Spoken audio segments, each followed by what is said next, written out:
Havenites. I am Josh Olive with Haven Comics. It's Thursday night, which means it's time for some shop talk.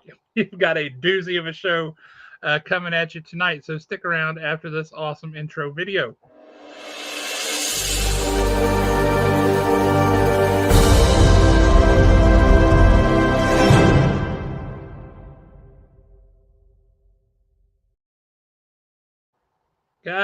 Guys, there's so much going on, and so much of it is, what's the word? Awesome. We are excited to talk about it, so we're going to get to it. Going to go ahead and bring on the one, the only, Mr. Alan Breedlove. What's up, dude? I love that sound effect. I cannot get enough of it.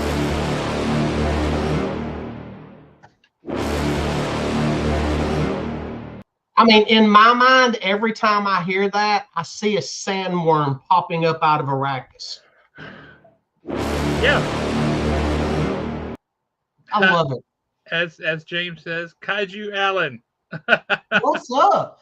And we got Nate Saint on here early tonight. He usually pops in late. We got Tots already on. Awesome. Glad to have you guys at Tots.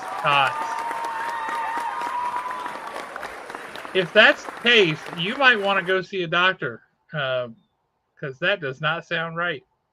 That will probably be me Tuesday, and I'll explain later in our private text chat. Oh, goodness. Also joining us tonight, fresh off of the credits at the end of every episode of Peacemaker, the one, the only, the Avenging Aaron. Oh, God bless you. Aaron? Hi.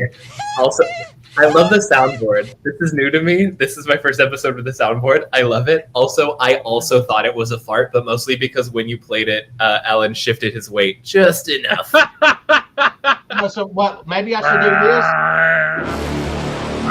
this? Yes. On that note, my tea is unfortunately ready, so I will be right back. That's hilarious. This is an absolutely unforgivable violation. This is... Aaron, James says hi, and he says, Aaron! So James is hollering for you.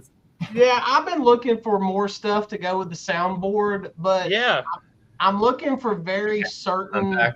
I'm here to stay. Sound effects, and I'm kind of having problems finding the ones that I actually want. Yeah. How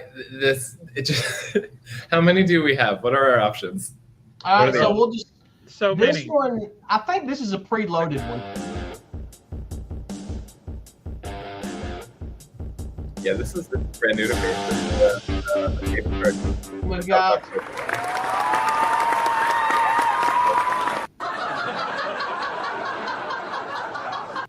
And now I downloaded this one specifically for Nick Ellis. Boo!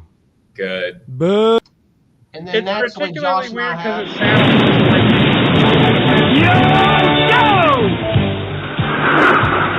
We'll fight for freedom wherever there's trouble. G.I. Joe. And it's the whole theme song. it's the whole thing. That's awesome. And I hit Josh with this one every once in a while. That was very... to my little friend. Say hello to my little friend. This is an absolutely unforgivable violation. This is an absolutely unforgivable violation. This is an absolutely... All right, yeah, Nate. I read a retailer preview of Batman a couple weeks ago. It's Matt Fraction. It's very good. I like his take on Bruce. What I really like is every issue is a self-contained story. Batman It's not randomly long story arcs and none of that stuff. It is every issue is a self-contained story. I love Matt Fraction. I'm so excited. I've not read a Batman ongoing in years. Very excited. Very, very, very excited. I will get every issue of this book because his Hawkeye is my favorite comic ever made, bar none. Mostly because of how tactile it is. And from the preview pages that I've seen, they do the same thing, explaining the bat mechanics, where it's very tactical and you understand what he's using and how he's using it. And I'm very, very, very excited. Also, I will say, thank you. That's my I do not like the mega-sized bright gold utility belt. That feels weird to me. I like a good utility belt. This one just feels weird. The design of it is weird. And the blue bat on his chest, Kaylisa called it the other day. She's like, it looks like Nightwing. And now I can't get that out of my head. I don't want that to look like Nightwing. And it looks like Nightwing. It does kind of look like Nightwing. So I have issues. Nate, you have never met a bigger fan of Matt Fraction's Hawkeye run than Aaron right there. He's huge fan of it. We will talk shop on Shop Talk. He might have just gotten a copy of #1 CGC graded at a 9.8. I maybe did. Might have did that. I maybe am actively shopping for real estate on my walls for where it can go in a hallowed place. Nice. Yeah, see, the belt is too big, too shiny, and it's the only gold thing on his person, right? Like, what's the deal with that? Why? If he had the yellow bat symbol with the black bat in the middle or something, okay. But I don't like just that yellow by itself with the blue bat symbol. Also, if he wants to go, I do applaud the bringing back the blue and the gray. I do applaud that. I like that move a lot. There we go. I just wish the bat symbol were different, and the hang on, we can't really see that very well, Aaron. This is like, the mirror is really true. There we go. We're gonna try now. Now I shall embiggen you. Does that land? Does that read? That's much better. Yes. There we go. I had the glare on my lamp also. I was nervous. Yeah, that's a lot better. It's still the belt is just too big though. It's weird. And what's on the back? I noticed that on the cover design, he's like, yeah, let's just cover that belt up. On the cover, the belt you can hardly see. Yeah, it's not very prominent on this one either. Yeah. There we go. Yeah. I love the blue. The blue bat does look a lot like Nightwing. Yes, we embiggened him. Full embiggenment. Oh, why am I in this? I don't want to be in this view. Where'd Aaron go? We lost Aaron. There. What? I don't know. It's acting all strange and weird. Yeah. You need space for shark repellent. Yeah, I guess. The sharks are coming bigger now, so you have to have a bigger utility belt. And the crocodiles. My God. Well, the crocodiles are definitely bigger now. Woo, Delali. Udalale. Indeed. So we haven't got to talk comics for a minute, but before we launch into comics, we just lost Alan. Goodbye, Alan. My God. We hardly knew ye. I do have to give a little plug for my buddy Scott Oden. We've talked about his books before. Y'all have not read his books. I'm disappointed in you. You should have read his books. For the Love of All Things Holy, A Gathering of Ravens, Twilight of the Gods, and The Doom of Odin are all absolutely amazing. And you should read them. But he's just published a group of short stories on Amazon. You can get it there. It is in the heroic tradition of Robert E. Howard. He writes you would be hard pressed to tell his style from Robert E. Howard when he's writing in that tone. And you can get it right now on Amazon. It is called Old Gods and Other Tales by Scott Oden. Super cheap, super affordable. It's a great read. Lots of little short stories. He picked a very 70s Frank Frazetta kind of art. Very cover. Yeah, I love it. For a reason. So pick it up, read it. So did y'all StreamYard do anything? Because mine, it was like StreamYard just completely and totally died on me. No, you just disappeared suddenly. Yeah. Well, it's strange because I had tried to pull up the Mark Spears stream on Discord because I was going to attempt to stream their stream. So I wonder if my stream. You broke the internet. I wonder. Oh, look who it is. We got a Dustin Ellis in the house. What up, Dustin? I tried crossing the streams. Yep. That's the cardinal rule.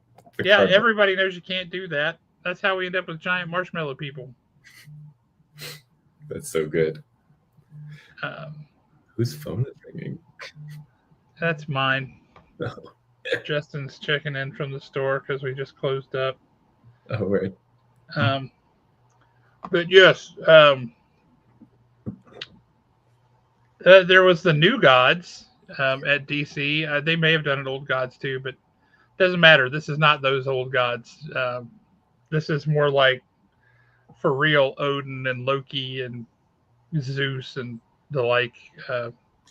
It's some real old school stuff. The old gods. So, Stack of props here. we have another guest who's going to be joining us as soon as he finishes up his current Discord chat. So Mark Spears will be joining us. Come on. Mark Spears, who just made some history this week. And it's pretty spectacular. So we're going to save that part of the conversation until Mark gets here. Looking forward to that. So it's going to be pretty good. Let's see. Comic Chiropractor had a big week. Got some cool books. Won some cool good auctions. Got some awesome grades on submissions from CGC. The only grades I'm real concerned about coming from you right now are a G.I. Joe #1 and a G.I. Joe #21. And I'm pretty certain that Alan agrees with me on that. Yeah, the only one that I sent in was my G.I. Joe 1. I didn't get him to do my 21. Because my 21 is kind of a ratty copy. My 21 is definitely a reader copy. Okay. But I bought it simply for the fact that I wanted that issue. Yeah, on your G.I. Joe #1. Wait. What G.I. Joe #1 do you have? Excuse me? Pardon? And now I have questions because you don't even care about G.I. Joe. And I know that. I don't know why you don't. You should. It's just the best. But I mean, anyway. honestly, I don't care what grade this hits because this is one of those, I got Larry Hama to sign it myself. I'll never get rid of it. Yep, you bury it in the coffin with me. That's right. Yeah, I mean, yeah, I would love to have a 9.8, but if it comes back 9.4, whatever, I would be tickled to death if it comes back as a 9.2. Oh, the 9.2 crew. That's right. Yeah, just simply because, I'm not like the rest of y'all. I still remember my heritage. Remember where I came from? Now, I know where I came from. No, I completely forgot about that, but thank you for reminding me. That was a good call to do that. But yes, thank you for getting ours done. Looking forward to getting those back. What's the timeline, do you think, on those? How quick do you think those will come back?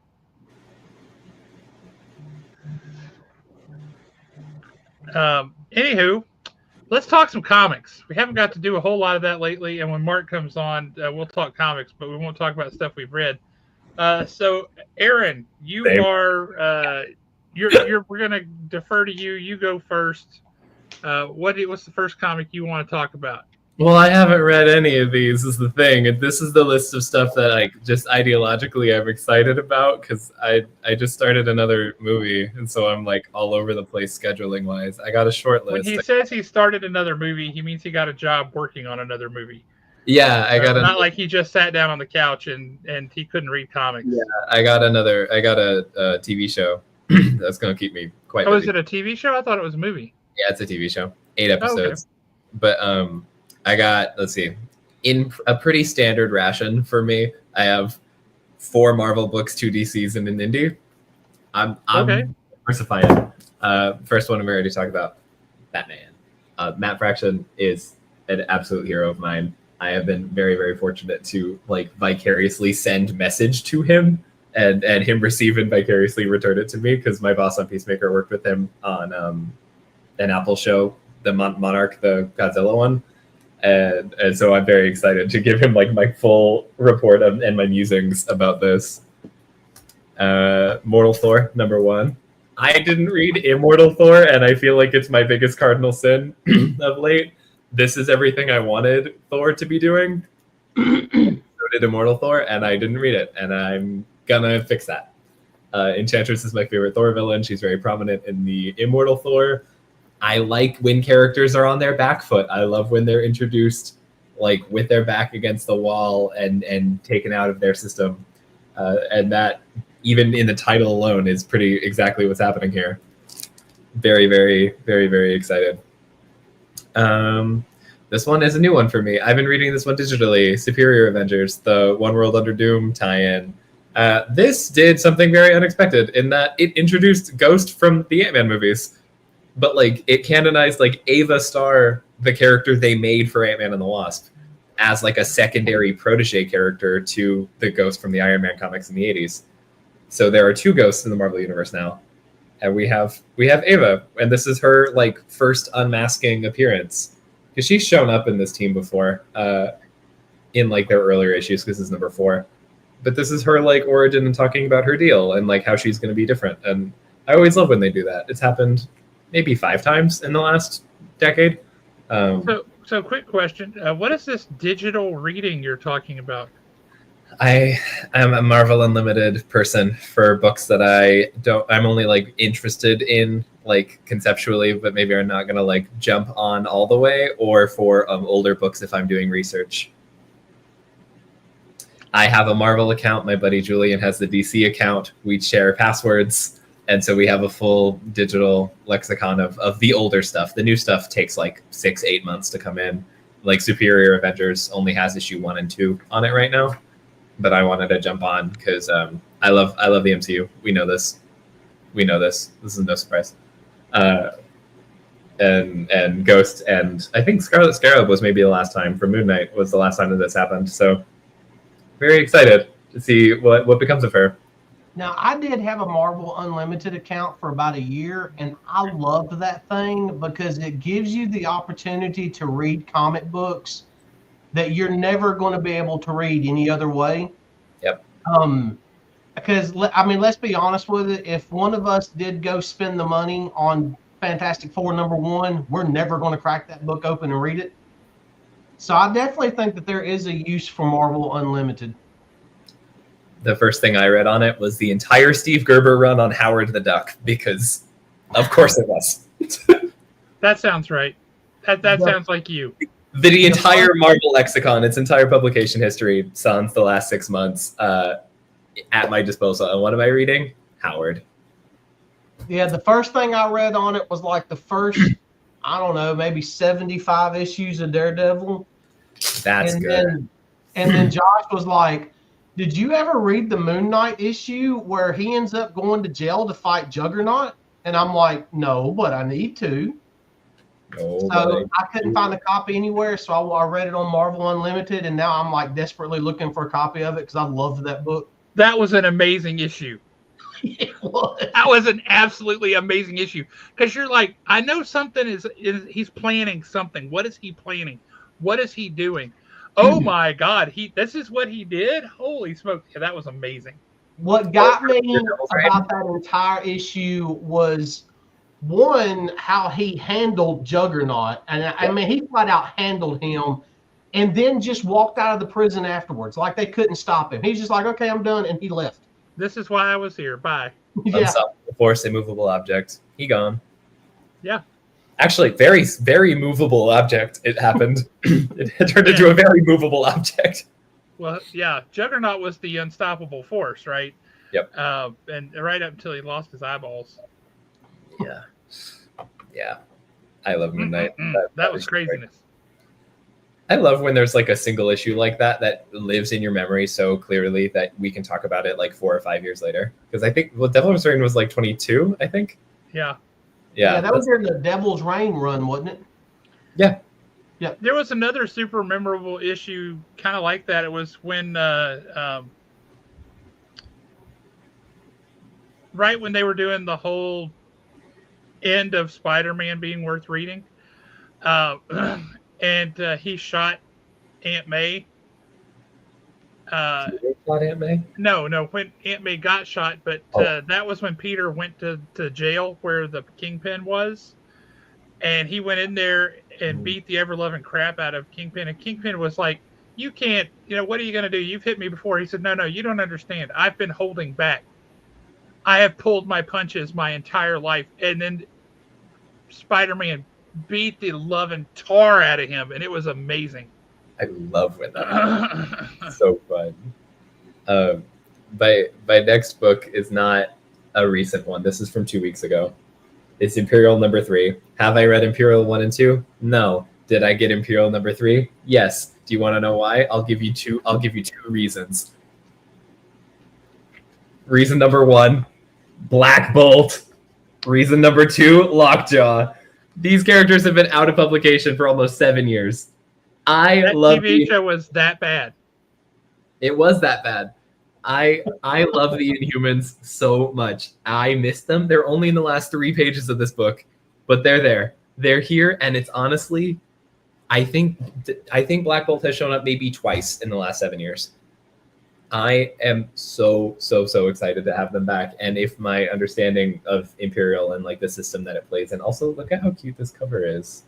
A little Black Panther on an asteroid. You got a Scotty Young cover. I did. It was the only copy they had, but guess what? I love it. So Also, what is Imperial about? From my understanding, it is another intergalactic war where they are redefining the systems of how the cosmos are laid out, because Marvel Cosmic is spaced out by intergalactic empires, imperial empires. And there's been a couple new players in the game with like the Intergalactic Empire of Wakanda.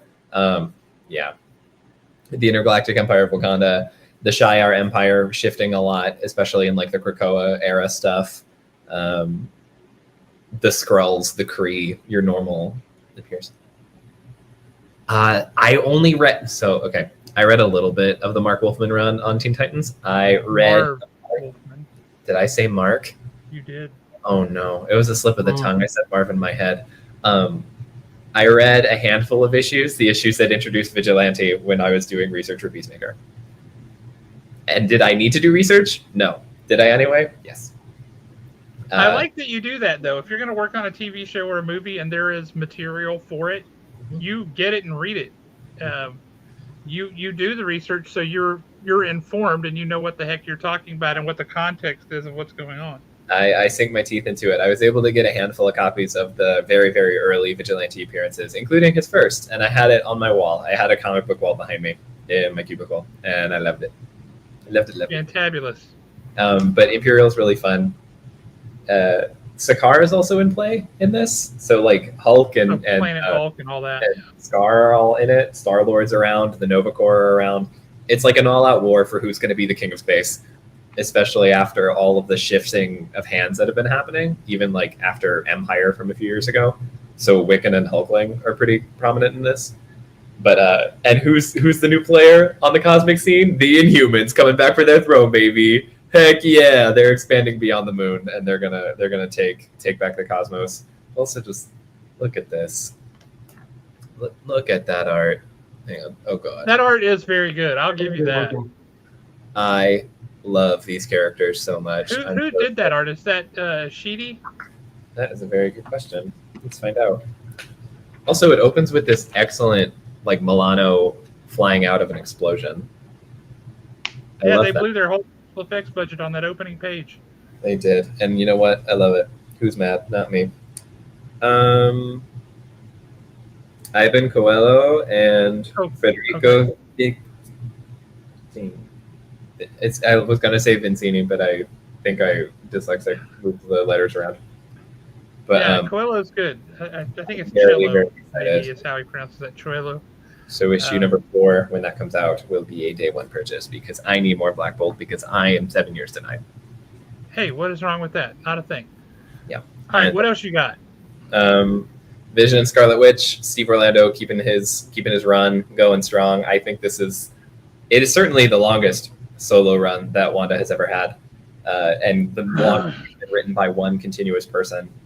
And they're moving into bringing back Wanda and Vision together. I'm very, very excited. This book has been really fun. It's also picked up a lot of the emotional baggage that kind of has gone unresolved since Tom King's run on Vision. This book sees Wanda and Vision going up against the Grim Reaper character that was introduced in their 80s run. Just like a member of their extended family who is a supervillain dressed up like the Grim Reaper. He has a big scythe. He's going to mow you down. Except this time he has magic. And he has magic over like a death domain that makes you see the ghosts of like every person that has like died around you. And these two characters in particular, that list is very long.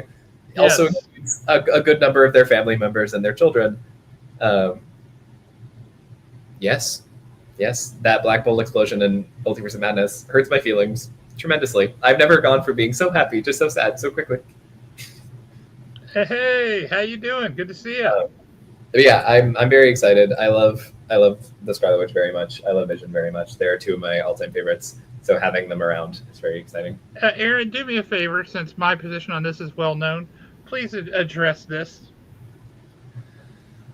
When Captain Hydra is returning to rule the entire Marvel Universe with an unwavering, unbiased, and unapologetic Iron Fist, I don't think that man currently exists. I think that was a very temporary either mind control situation because of the Cosmic Cube or a reality distortion from the Cosmic Cube, or Steve playing in with the powers that be so that he could do recon. I don't think there is at the end of that issue, Steve went and talked to him. He was in a prison cell.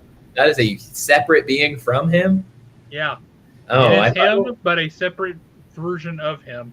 And he's I still think that he does exist, and we have seen him. We've seen him in 2 very recent comic books.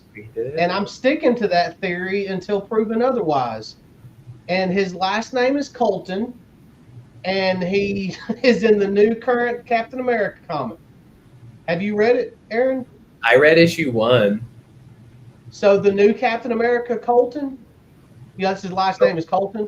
I don't think he's in issue 1. I think I know who you're talking about, but I think that was concept art. Was he's in issue number 1. You see him as a kid growing up. You see him see the 2 towers fall and all that.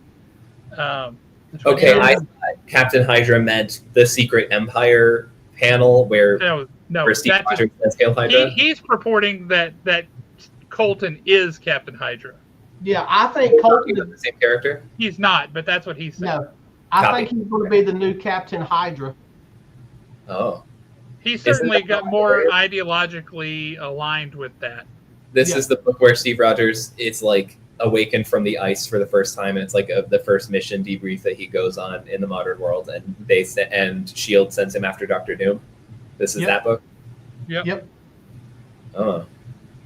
I don't know. I only read the first issue. I'd be curious to see that, I guess. I'm not sure. I think they're going to end, because I don't see them running forever with 2 Captain Americas, because Colton is a Captain America. And he is actually Steve Rogers' superior in this. Steve Rogers works for him.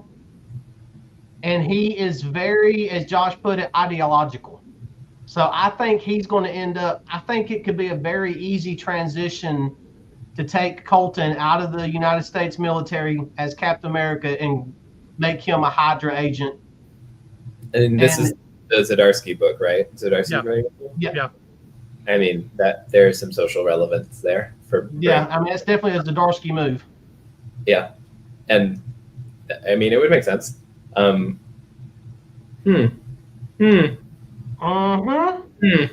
then the way I hope Captain and Dr. Doom beat the living crap out of him if that is the case.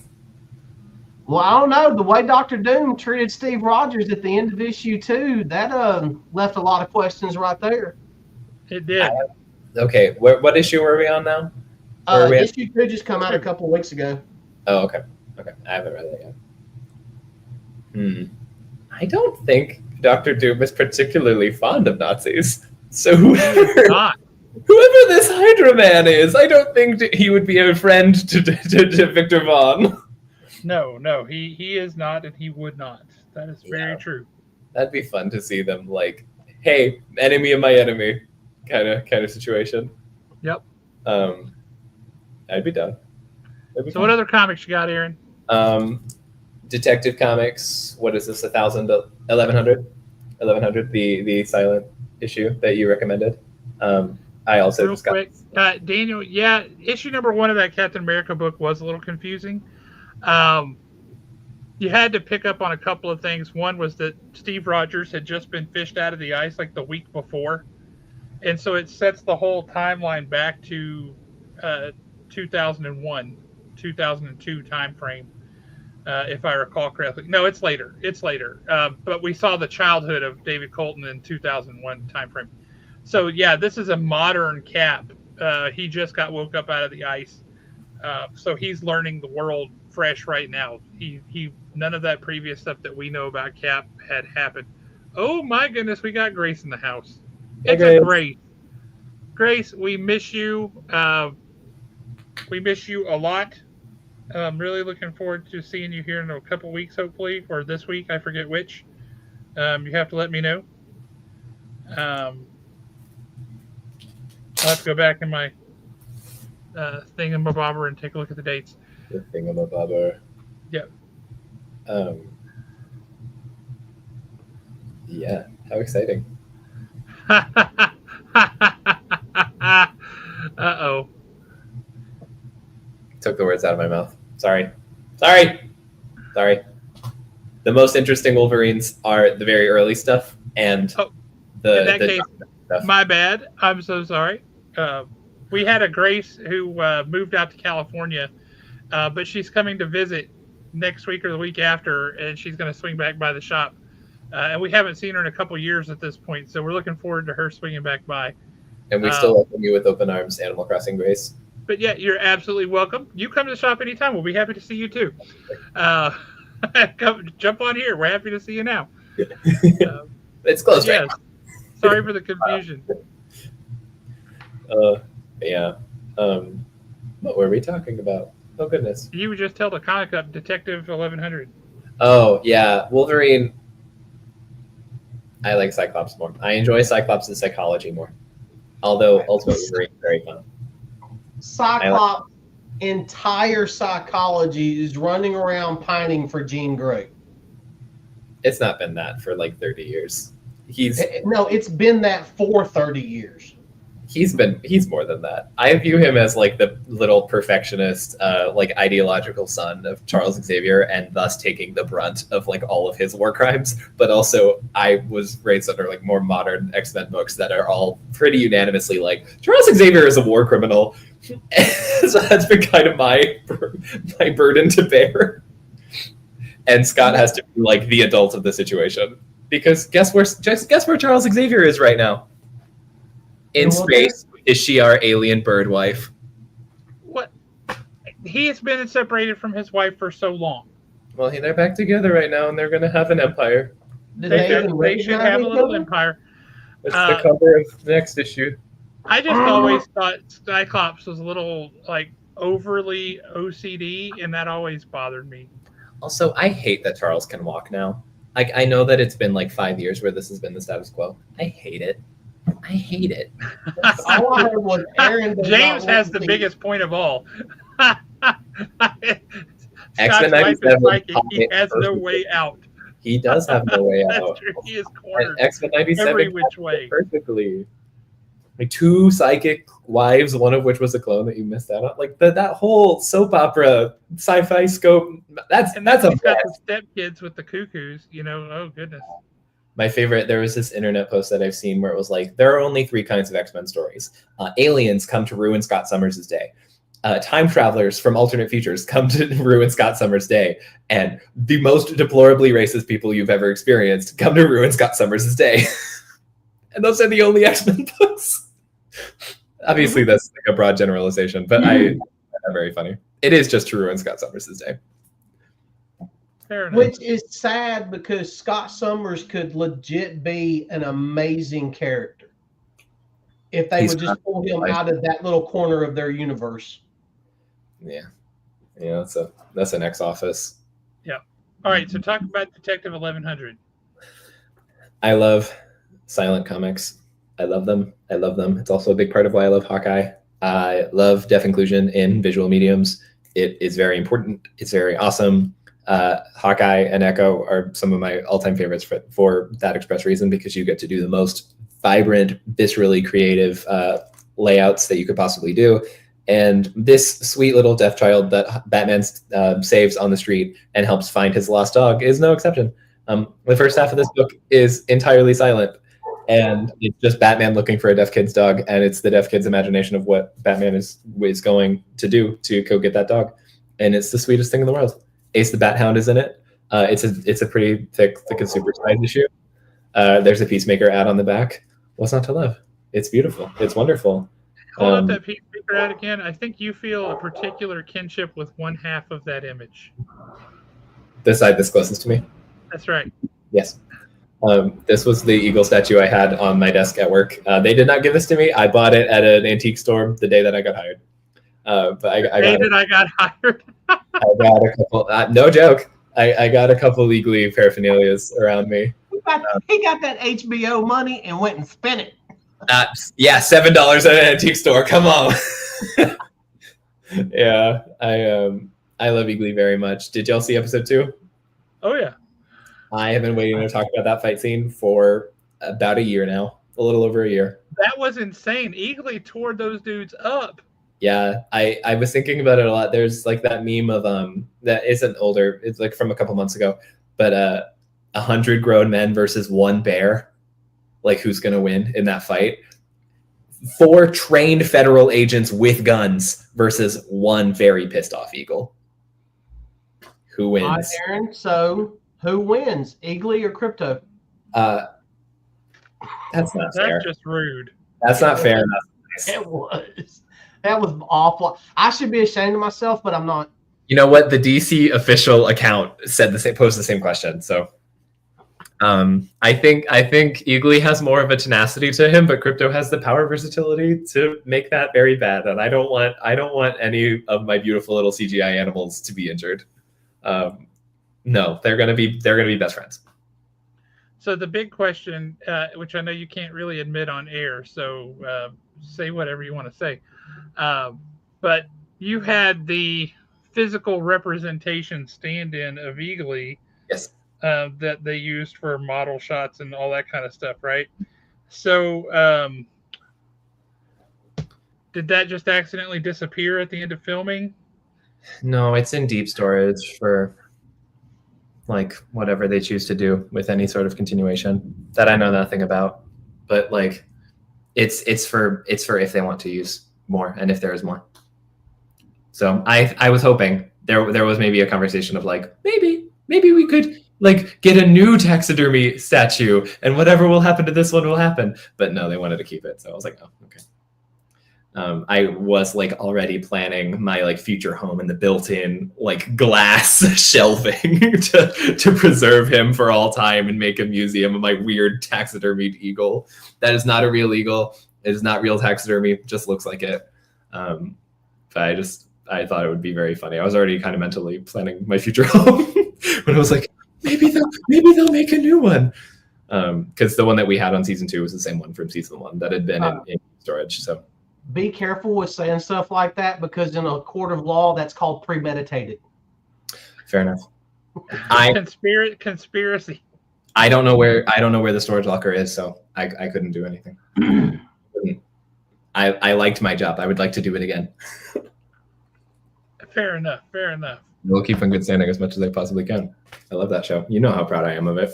Indeed. Episode all right. In like an hour. Alan, break out some comics. Hang on, we have not. This is a good time to do it. Grace wants to know about the next Superman movie being announced. Yeah. And I know, Aaron, you don't know any more than we do, but you know it with more authority. So go ahead. The Superman sequel, based on everything that James has publicly talked about, which is my only source of information on the matter, is that it is indirectly a Superman sequel. They're not calling it Superman 2. They're calling it Man of Tomorrow. And it's based on... that way it could be about either Superman or Lex. Or Lex Luthor, because all of the promotional material that they've shown for it is getting Jim Lee, Jorge Jimenez, I forget who did the third. Dan Hipp did one of like variant covers for the movie poster of Superman and Lex in his battle suit, which we saw very briefly as the Raptors that Superman fights at the end of Superman. So that's very exciting. I love that it's called Man of Tomorrow, so it could be about either or. I was really imagining it to be more of like a Clark and Kara emphasis, and that it'd be like House of Supers. But I like the idea of it being a Clark Lex team up movie, or maybe like a Superman movie that is a Lex Luthor focus. Look who joined us, Aaron. It's Bianca. Oh my God. I was like, Bink? What is Bink? That's It's Bianca. The image out. It's everyone's favorite person. How was Dragon Con? Did you sell any dragons? Did you meet any dragons? That's a good question, Bianca. Did you sell any dragons or did you meet any dragons? I love your dinosaur. Dinosaurs. And how are all the swamp witches? Oh, my bog hags. Yes. Yeah, no, I'm very excited. Superman 2 is yeah. That's an interesting poll. Yeah. Yeah, I like Man of Tomorrow being about either of them. At least that's my assumption of it. Or that it's maybe like a Lex Luthor as the protagonist and then Superman as the antagonist. You do not have to worry about Bianca selling anything AI. No. She is a human artist who does human artworks, and I own quite a few of them, which is amazing. It is homemade and it is beautiful, and you should get them. Yes. And my daughter owns quite a few also. I also. No, you didn't meet any dragons. That is sad. It's like a convention full of them. The whole name of it. Like, there's no How to Train Your Dragon cosplayers. Like, Toothless was like so heavily merchandised this year. Oh, Aaron. Yes. And I know you can't say anything, but I just want to see if you get uncomfortable when I ask the question. Poker face activated. Thank you for the warning. Who's playing Batman? I have Alan no idea. Richardson or Brandon Scalar? I have no idea. That is not a concept, or that is not a conversation that I am privy to in any capacity. I have no idea. I don't think he's lying, but he looks a little shifty.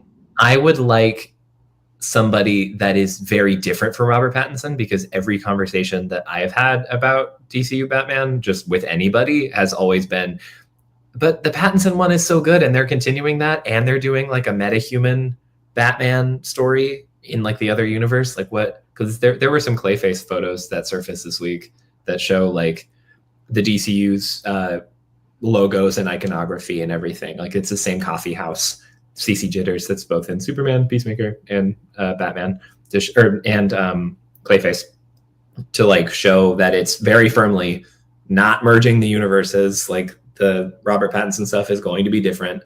But I think that confuses a lot of people, and like that's something that people are going to get their head around until they like see it in the movie. So I think the Batman choice needs to be different.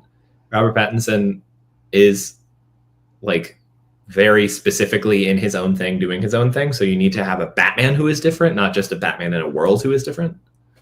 So I have no idea. I think Alan Richardson maybe is the biggest departure of those two. But the other one does look like the Batman in these books. Yeah, I mean, my only thing about Alan Richardson playing Batman is he's going to make Superman look small. I mean, Alan Richardson is an absolute beast. I mean, David is like 6'4". How tall is Alan Richardson? Well, it's not how tall he is; it's also how wide he is. He's beefy though.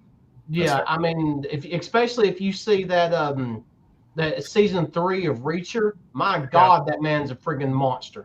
There's a poster that they have, and it was like to promote that season 3 of Reacher was coming out, and it said Reacher's back, except you saw it like Alan Richardson from behind, like turning around, so it was printed like on his shoulders, where it looks like it's emphasizing the size of his back, and I thought that was very funny. Mm-hmm.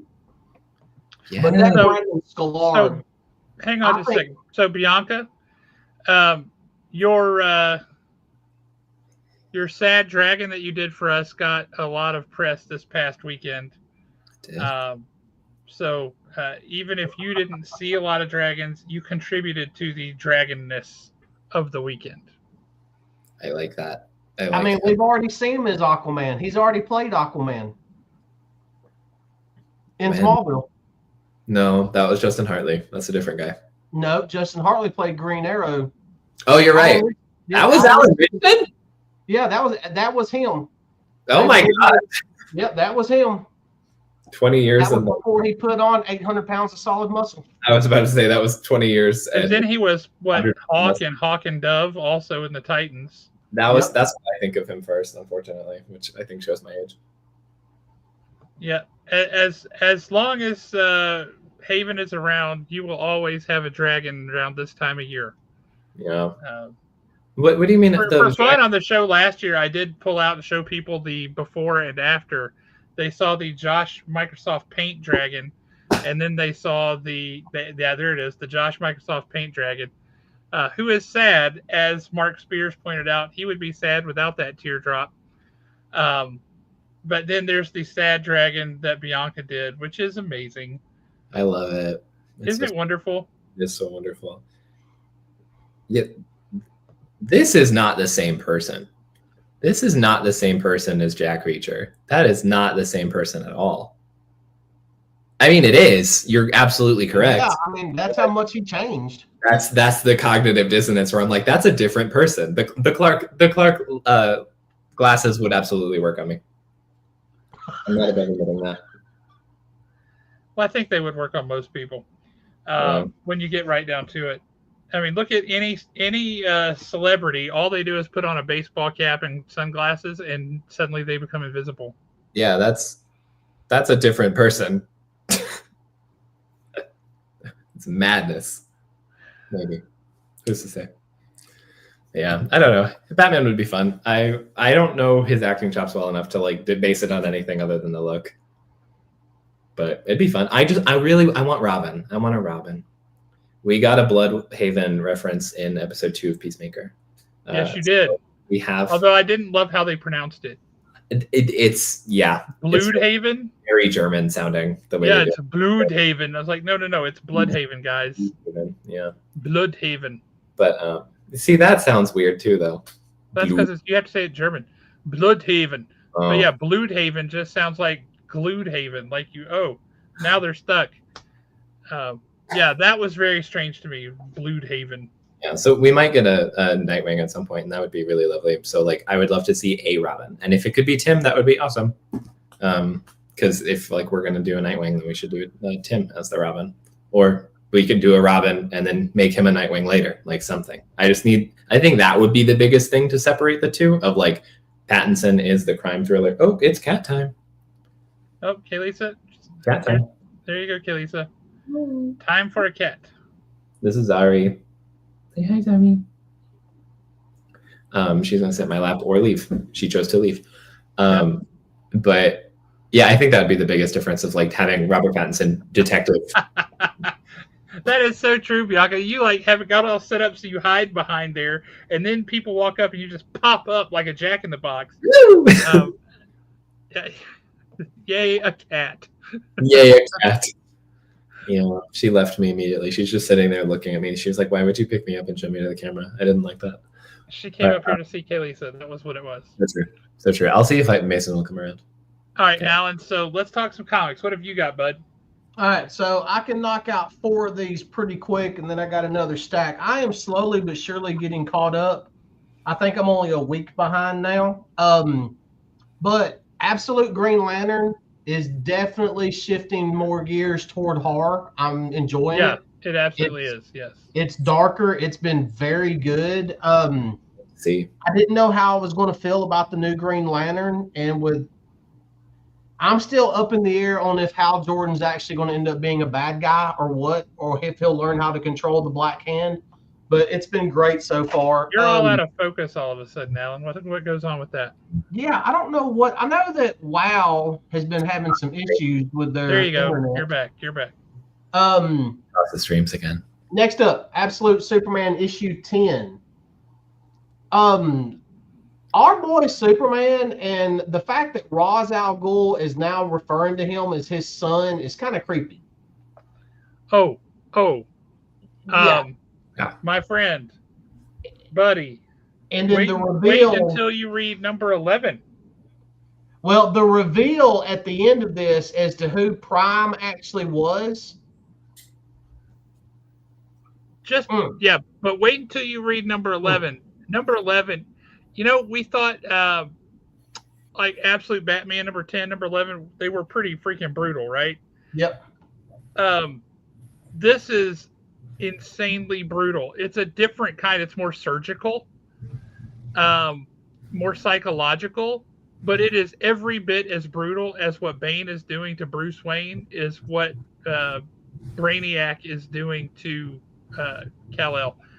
It is insane. No, I cannot wait to get. Did that come out this week? Yeah. All right. Next up, this hasn't been as dark as the others, but it has been fun. It started out pretty dark, but it's kind of lightened up some, and that was Absolute Flash. So it's been a lot of fun. We're getting more and more backstory. We're kind of getting the lore now. I've enjoyed it. And then you mentioned it in this issue. If you thought issue 10 was brutal, issue 10's got nothing on 11. No, issue 11 is absolutely insanely sadistic and Yes, horrible. this was I'm loving what, honestly, after this issue, Absolute Batman is definitely my number one in the Absolute universe. Speaking of number ones, and I was going to ask you about this because I don't know if because it come as a blind bag, but I don't know if they did multiple covers or if it was just some type of gimmick they were doing. But Exquisite Corpses issue 4. They had a card in there or something. They were supposed to. Yeah, but did they do other covers other than this one? No, it was just the come of the card. Okay, so it wasn't a blind bag. It was the card. Yeah, it wasn't a blind bag. It was just sealed with the card in it. Well, what they did was they had like a cover over it, like a totally separate cover. Yeah. So, yeah, technically it wasn't a blind bag, but I'm still loving it. I think we finally have a clear cut, not a hero, but who we're going to root for, and that's going to be Fox. Because you get a little bit of her backstory, why she's doing this. Can't wait to see Lady C get hers in the end. She's going to go down hard. Remind me which weapon Fox has. You're all out of focus again. I don't know. I only read the first issue of Exquisite Corpses, and I absolutely loved it. What weapon does Fox have? So I can kind of. Fox has just got a samurai sword. Oh, word. Yeah. Word. That her Fox and Lady C do square off. I mean, we get a quick little fight, but I mean, this is Exquisite Corpses has been fun. I would love to see this as some type of Netflix series. It's been that much fun. It's it kind of goes back to, and this is going to be an obscure reference, but it was in Pitch Black. I believe it was the Chronicles of Riddick, where he said his favorite game is Who Wants to Be the Better Killer. That's kind of Exquisite Corpses in a nutshell. Next up, and this was a special edition cover they did. Nothing spectacular. I think there was like 1,000 of them that come out. Nothing anybody's got to rush out and buy. But Fantastic Four issue number 2. They did the Disney cover for it. This was a great issue and further proof that Doom is 25 steps ahead of everybody else. Next one, and I love this. I got the variant cover for it. This was absolutely solid. They brought Daredevil back down to a street level. Yeah, where he needs to be. Great story. And then on top of that, the art was phenomenal in it. Let's talk about this comment real quick.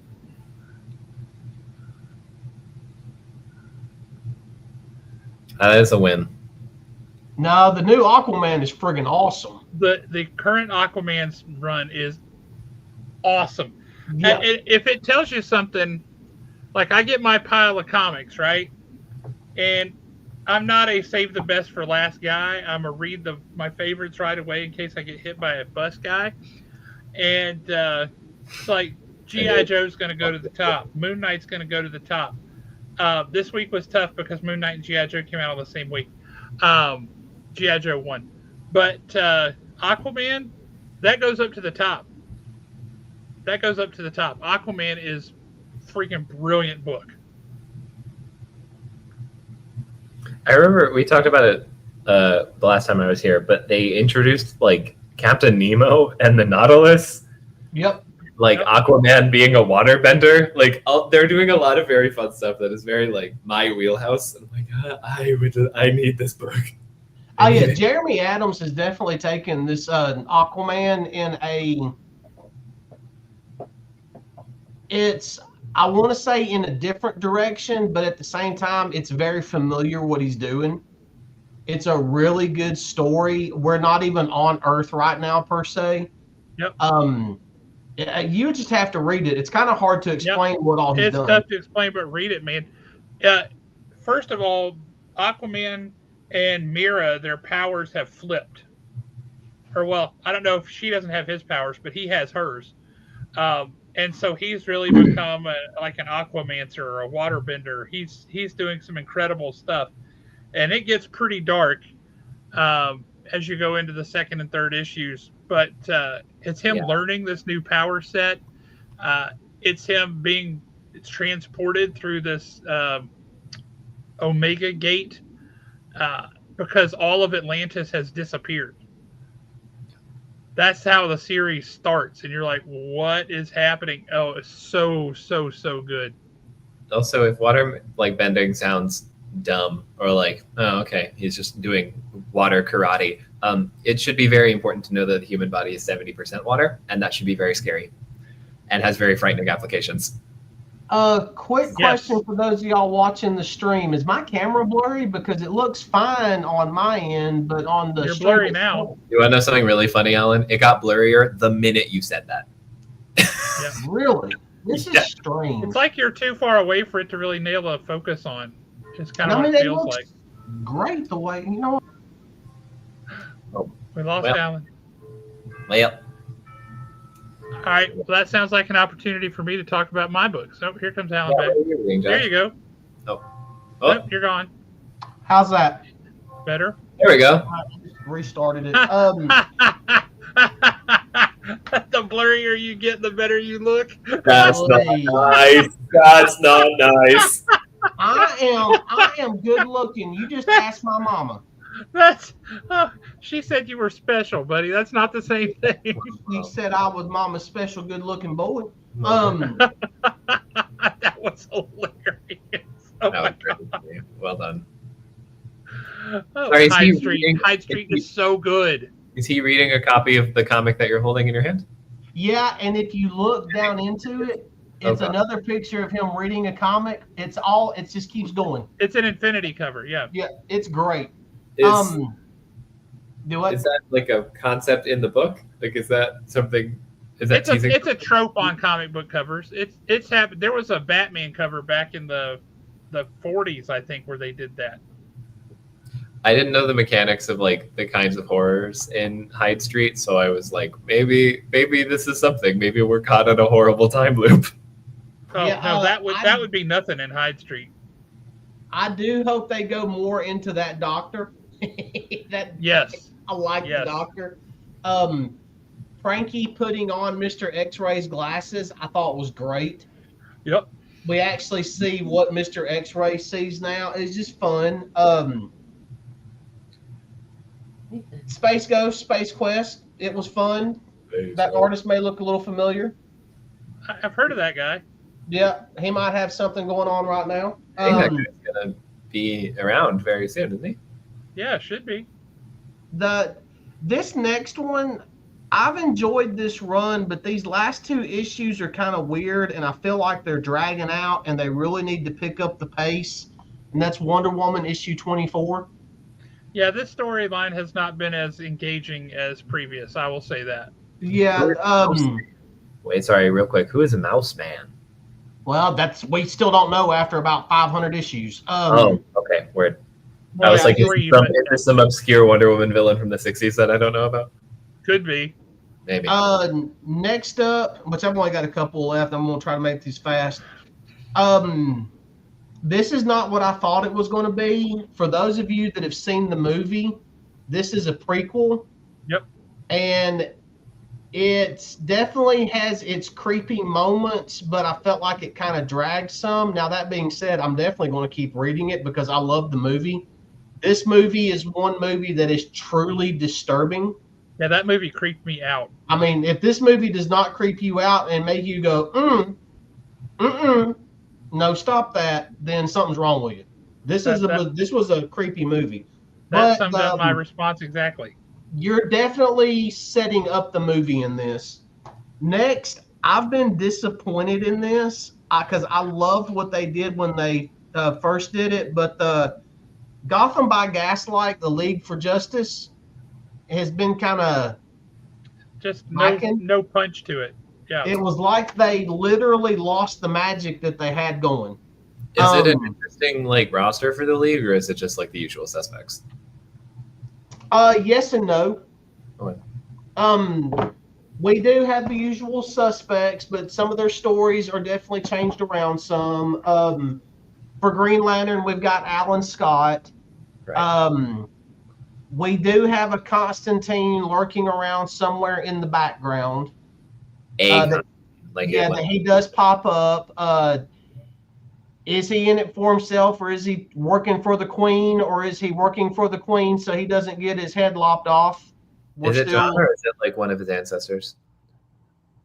No, this is just a completely and totally Elseworlds title. I mean, it's not like it's not ancestors or anything.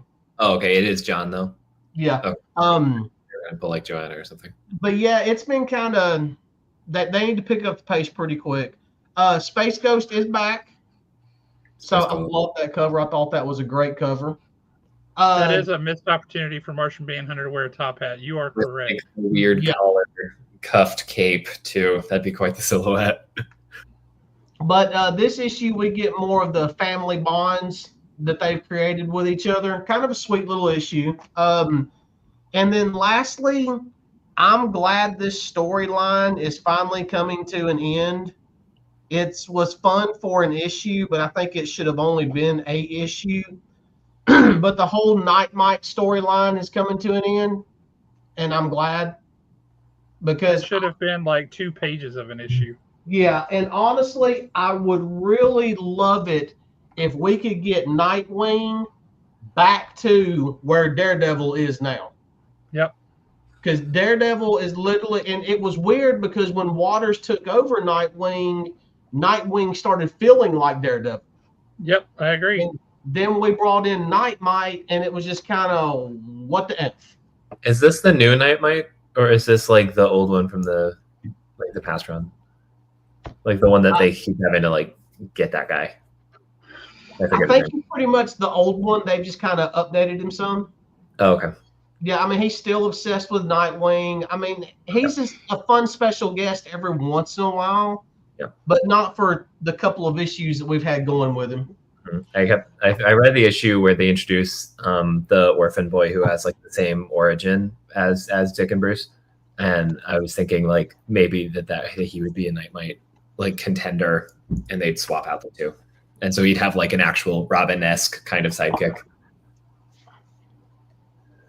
Well, yeah, it's kind of weird the way they've done the Nightmite from the fifth dimension or whatever, and how they brought all this stuff in. I don't know what Liberty Meadow is. What is that? You don't know what Liberty Meadows is? I don't think so. That's how Frank Cho broke into comics. It's kind of like it. What if Calvin and Hobbes was a beautiful brunette who looks almost photorealistic with an absolutely cartoony looking duck? And a cow. Oh, and yeah, all kind of other critters, but the duck is prominent. All right, so okay, we're going to talk about some of my books now. I will learn formal education. Just a couple, and hopefully we can bring Mark will be joining us here in just a minute. But first up, G.I. Joe number 320. The last issue of this, like you have 3 different missions all happening at the same time in 3 different places, and they all went straight into the garbage at the same time. This is them clawing their way back up across all 3 storylines. And as always, Larry Hama weaves those 3 storylines together brilliantly as we're coming through to the end of this particular story arc. But really good stuff. He does some really creative things. It's a lot of fun. Paul Pelletier does a really good job on most of the artwork. There's one, like, if you're a certified G.I. Joe nut, he's got a lot of vehicles in here, and you look at some of the vehicles and you go, that is not correct. That is wrong. Nice try, buddy. But there's even an inside joke about a a G.I. Joe character who nobody can remember his name. Duke can't remember his name, and the guy's like, "That's okay. I'll still go take care of business and get it done." So just an inside joke from the action figures. It's pretty great. And this is my lot in life now. I understand. Yeah. But on the whole, this was a lot of fun. Some good stuff happening, and it ends with a really bizarre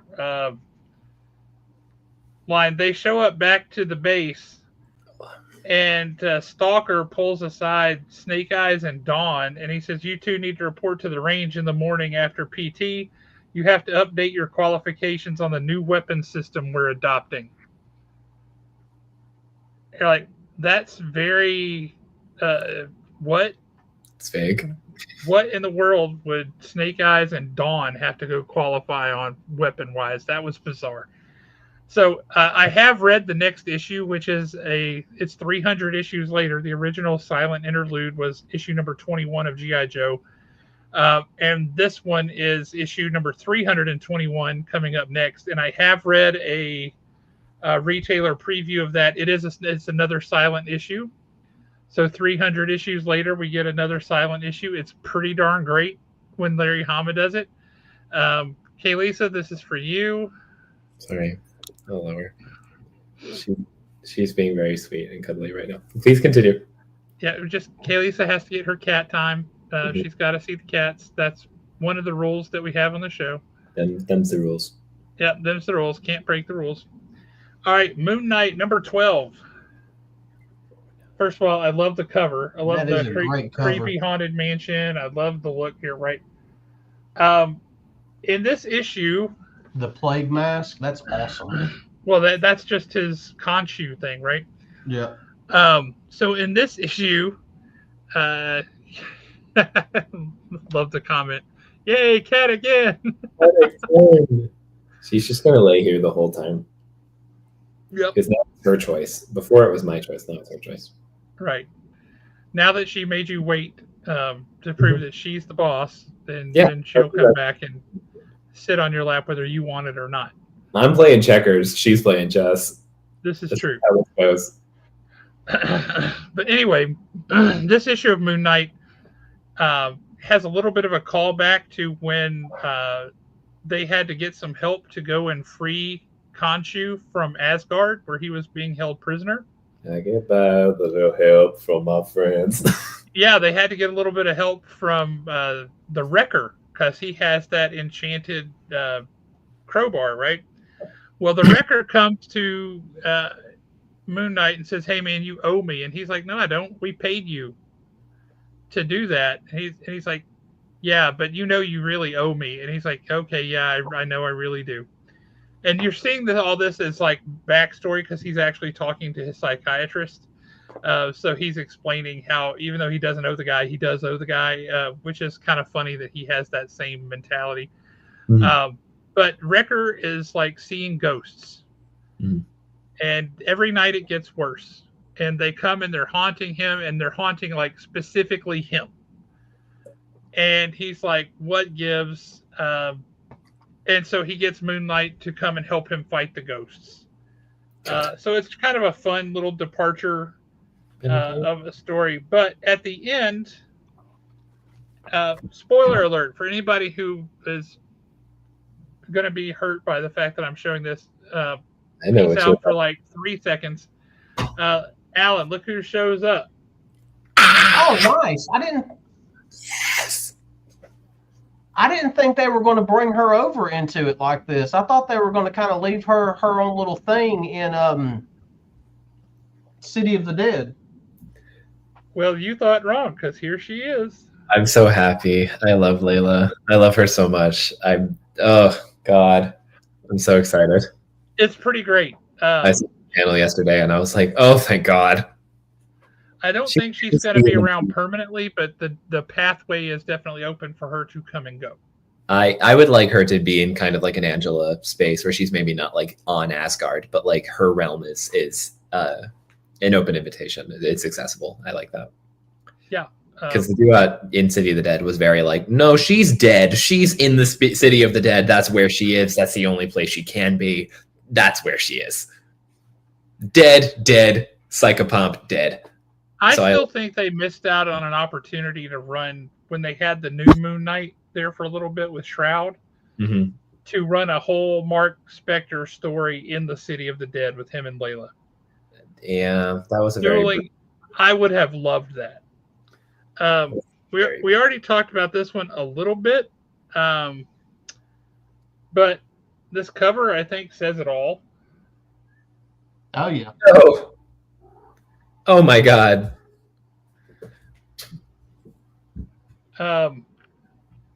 This book is every bit as brutal. Every bit as brutal as Absolute Batman number 11. It's just more surgical, and it's more controlled, and it's more purposeful, and it's more psychological. It is insane. It's like physically painful to read it. You're like, oh, stop doing that. And then you see the next thing, and you're like, oh no, that it's gotten worse. And it continues to get worse. Kaylisa, we have a different cat. Second cat. Cat the second. Why is this not working? Cat 2. Hang on, this should be working, and it's not. There we go. This there you go, amazing. Kaylisa. Amazing. And it's an all-black cat, which is Kaylisa's favorite kind of cat. He's gone. His little panic shriek as he flees. Like, no, I cannot do it. I love him. He's very squeaky. Maybe that's a black cat thing, because Kaylisa's black cat is extremely squeaky. Now, squeaky is amber. Volume-wise, her black cat is extraordinarily loud. Oh, and he just screams at you. No. And like, that's painful. What are you doing? My cats are pretty quiet. I don't know why. That's very. I've had very loud cats before, and these two are not at all. All right, so here's the last book I want to talk about. Hopefully, before we get a special guest join us. If you want to text him, Mark, and how did I say Mark? Mark is who I want you to text. Alan. If you want to text him. Actually, I'm just checking on that other stream, and they're still going. Okay. Don't cross them. Romanis Magica. Oh, no, that's cool. What is that? It's a book by a company who is so new to this that it did not occur to them to put a price tag anywhere on the book. There's no price printed on here. It's not anywhere at all. Inside cover? No, it's nowhere. It's nowhere. That's fun. And it's tough. It's tough. They, like, some of the basics of publishing, they kind of missed the boat on. That said, this book is, as the name implies, like Roman magic.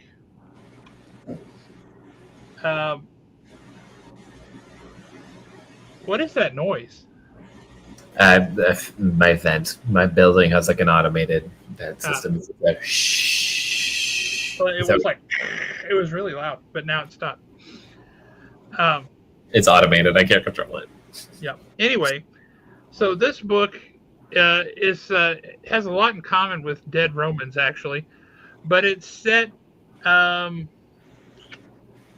several years after Teutoburg Forest and the massacre of all the Roman legionaries. And this one guy who survived, he has a head wound, and his brain just kind of keeps replaying the same thing over and over again. He's a drunk, and he just got kicked out of the house that he was kind of living in because he keeps running off this guy's customers, and he's like, get out. So he's just dejected. He's down. He sees this young woman being chased by people, and he's like, well, that's not good. And so he goes to try and help her. And one of them stops to deal with him. And he's like pinned up against the wall, and he's like fighting, and the guy's got a cloak with a hood on, and he hits him, the cloak comes back, and his face is all scarred up with these weird symbols. and he's got this big dagger, and he doesn't look quite human. And then some other people come along and they rescue him, but they were also trying to help the girl because the girl is one of them. And you get the impression that they are like ancient Greeks or something, not quite Roman, but they are there to do mischief against Rome. Mm-hmm. And when they finally get the girl back, she has a vision as soon as she like touches this guy, and so now he gets pulled into it. But before that happens, they're like torturing him a little bit, asking him all these questions like, who are you and why are you interfering with this? What's going on? And every time he lies is when it's like a magic spell they have attached to his chest, and every time he lies, it hurts him. And hurts him worse. So they're like, no, if you lie again, you're going to die. And he's like, just an old legionnaire drunk who's looking for a quick death. And they're like, oh, that was true. Oh, that was true and depressing. like with a death wish. Oh. But this was an interesting book. If you like the kind of time period, it's a pretty good book. The artwork is a little bit cartoony for my taste. It could use a little bit of... it's also a little bit dark and inky where I don't think it should be. But it's a good story. Is it self-contained, or is it going to be there? Is there more coming? Oh, just the first issue. Yeah. Oh, okay, awesome. Yeah, this is just first issue. I do say I like the back cover. Naked statues, flag gladiators, and war elephants. Okay. I mean, what's not to love, right? But yeah, this was a fun little book that we took a flyer on, and we thought we'd see if people were interested in it. And so far they have been. We do still have a couple copies left on the wall at the shop, I think. Mm-hmm. But really interesting book. I really enjoyed it, and I'm looking forward to the next issue to see what happens. Goes out. Was that it? Well, I said that was the last one. Okay, so I think I have figured out how I can get this done without killing everything. That's good. We're going to give this a shot right quick.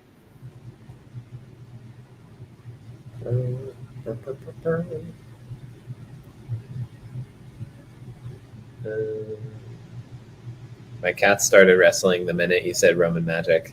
One's on the lookout. Can y'all hear that? Wait where I can get Yeah. Headless Horseman in there, because that's an American. Yeah, they're still guy going that strong. I I don't think that that's going to end anytime soon. He's coming eventually. The Phantom is coming. So there's a lot more out there that you'll get to see. And again, I don't want it to be where putting all these characters in and not focused on anything.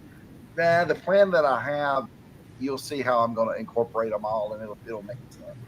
So, but yeah, a lot of cool things. I kind of starting now to where I really enjoy original characters, like something like the Unholy One, where it's not based on anything, to where that's more fun because. Okay, yeah, I kind of have no idea what they're talking about. He's introducing the Headless Horseman in later issues. I liked that. Yeah, that's good. Heck yeah. I mean, I can definitely cross the streams. You did. You successfully crossed the streams and no one died. You did. And New York City is still standing. So far as we know. So far as we know. Well, I mean, it is what it is. Yeah. Let's see what else I got from this week that I have to read, but I have not read yet. I got Absolute Green Lantern. I love the art in that book. This is what I'm looking forward to. It's another independent book. It's another independent horror book because those seem to be all over the place. But Black Diamond. Oh, what a cool creature! That does look cool. You can embiggen me if you want to. Yeah, we need to Oh, No, crap. wrong one. The one with people. There Well, we go. there we go. Doesn't that look great? It Yeah. does look cool. So yeah, I got to try that. It's not a black and white book, but there's a lot of pages that are just this grayscale, gray washed. Most of it, in fact.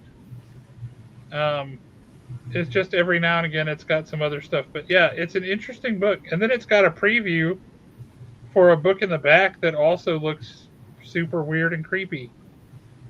Called Savager. Savager.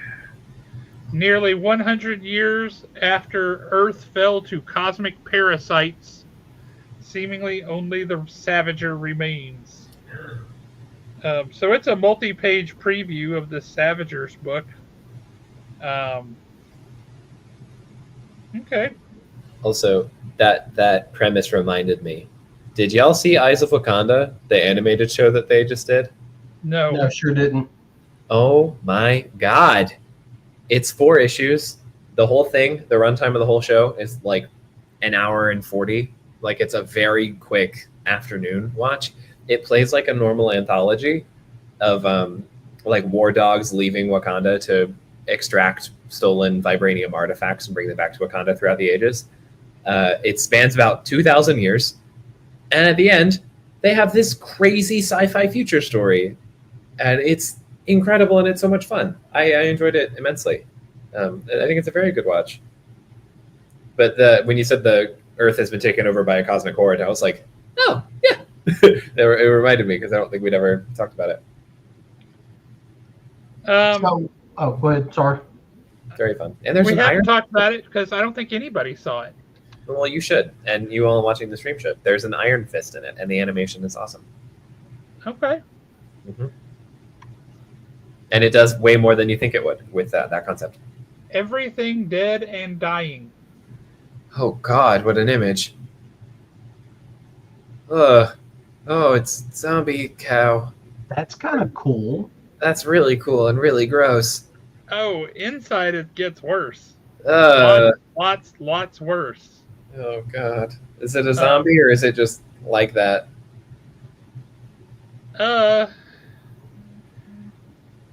There's a lot of things like that. Ooh. It's not a good place. You would not want to live here. It's a plague. It's pretty hideous. But yeah, that's Alan. I think you would enjoy reading this, but that's creepy. That's might the have to check zombie that cow is pretty creepy. Also, Alan, I know you're going to be interested in this one, the 3rd issue of Illuminati. Oh yeah, I saw that. That's been a lot better than what I thought it was going to be. Yeah, I thought it was going to be terrible. Super mad cow. Well done, James. Well, but yeah, it's this has been a great series, and I'm still just trying to get over a world in which Dennis Cowan is doing the pencils and Bill Sienkiewicz is doing the inks. That's just, you don't get that. That's amazing. I'm excited for that. Sorry. We got the next issue of Rocket Fellers. That's been a fun read. It's been a fun series.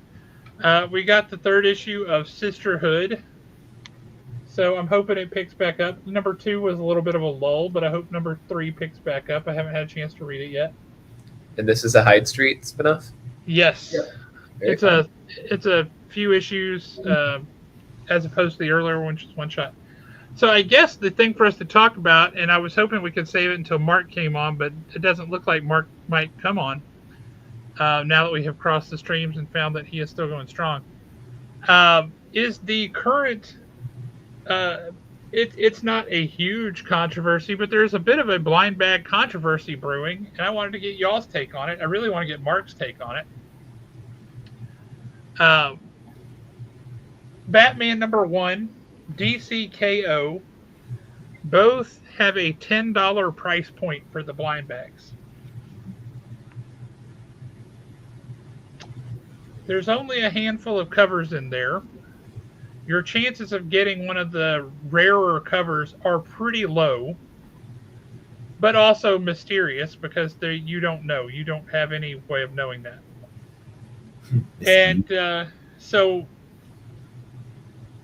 and retailers are doing. We had to order the blind bags for DCKO before we saw how Batman #1 was going to do and whether there was going to be a response there. Now I think it's doing fine, so I don't think there's any issue. But a lot of people are bothered by, okay, we did Battle Beast, and now everybody's doing blind bags. DC's doing 2 in a row, bam, bam. And they don't seem to be all that enticing, and they've jacked the price on them up to $10, right? And then you have Mark, who is doing blind bags for the Monster and the Wolf #1, where there are 91 covers all told, which he did all of. That's insane. There are foils, there are glow-in-the-darks, there are trick covers, there's all kind of things. And there's also 13 unholy grails, 13 golden tickets that if you get a copy with one of those, and there's special safeguards and security features associated with it, but it has a way of reaching out and letting Mark know that you won, and he will send you a 1-of-1 signed and CGC graded comic. So and here's the deal: the price point for these Mark Spears comics, the same as every other issue, $5.99. So for $4 cheaper, instead of getting like 7 cover options, you can potentially walk away with 91 different covers. So the print runs for all of them are going to be much, much lower. And they're not ratio based like 1 in 200, 1 in 500 kind of covers for special incentives. They're just percentages, right? This many of these covers is going to be one of these. This many of these covers is going to be one of those. Plus, you have the unique 1-of-1s available for it too. See, yeah, that's exactly. And I think Mark's got a different animal on his hands than what DC has done. Yeah, and to be honest with you, that foil cover for Batman #1, I like the way that looked. But if I spend $10 on a comic book and I don't get that foil cover, I'm gonna be pissed. Yeah. So, I just wanted to get y'all's take on the whole blind bag thing. Do you think that it's a scam? It's no different than selling baseball cards or Pokemon cards, or do you think that if it's done right, it's good? What are your thoughts? While we're waiting on those answers to come in, is the premise for the DCKO ones that it would be like highlighting each of the fighters, or is it like Batman where there's like only 3 or 4? Well, hang on. We have got because DCKO has a lot of characters that they can pull from. Yes, like and they are, but they're not pulling from that many. So guys, we just started talking about this, and lo and behold, the new King of Halloween is here. Huzzah! All hail! Hail! Certified badass. Certified badass. That's my little doggy. Hi, puppy. Okay, Lisa, we also have a puppy. Puppy. That dog is possessed. You need to shut that door and call a priest right now. Did you see the look on its face? Milky little poochie. He's looking outside right now. He just he wants me to. He got upset because I got up, came back in here. He was like, "Oh man, is Mark gonna eat?" He loves it when I eat because he wants to get the crumbs. Right. You drop crumbs? Well, not try to. There he is. Ruff, ruff, ruff. Poopy. All right, we're gonna hang on, Mark. We're gonna embiggen you so folks can see your puppy. There you go. Oh, there you go. Hey, Chip. There you go. What's his name? Chip. Chip's his name. Come here, Chip. Hey, Chip. Oh, what a good pup. Come here. Oh. Oh, there we go. Look at that face. My God. Look at the cute. Look at him. Hey, Chip. Hey, puppy. What a good Little ears dog. working up like, what is happening? How do you not give that dog a cheese stick right now? My wife would kill me. The cutie yearns for the cheese I want to tags. give him. I want to give him stuff, and she's all the time saying, "No, no, no." His stomach can't take that. So, How you doing, brother? I'm doing good, man. I just got off of another thing, so I don't know how. I know how you bad did because we managed to do it without destroying the universe, but Alan successfully crossed the streams, and we were broadcasting your stream on here for a minute. So I don't know what bad things y'all been saying about me until I have to rewatch this later. It's all up. We were talking about you talking about introducing the headless horseman, and we were like, sweet, yes, yeah. I like that. Me too. That's like what the number one American monster that we have. You know what I'm saying? The oldest that we've kind of created. That he would be our Dracula or something like that. I would think.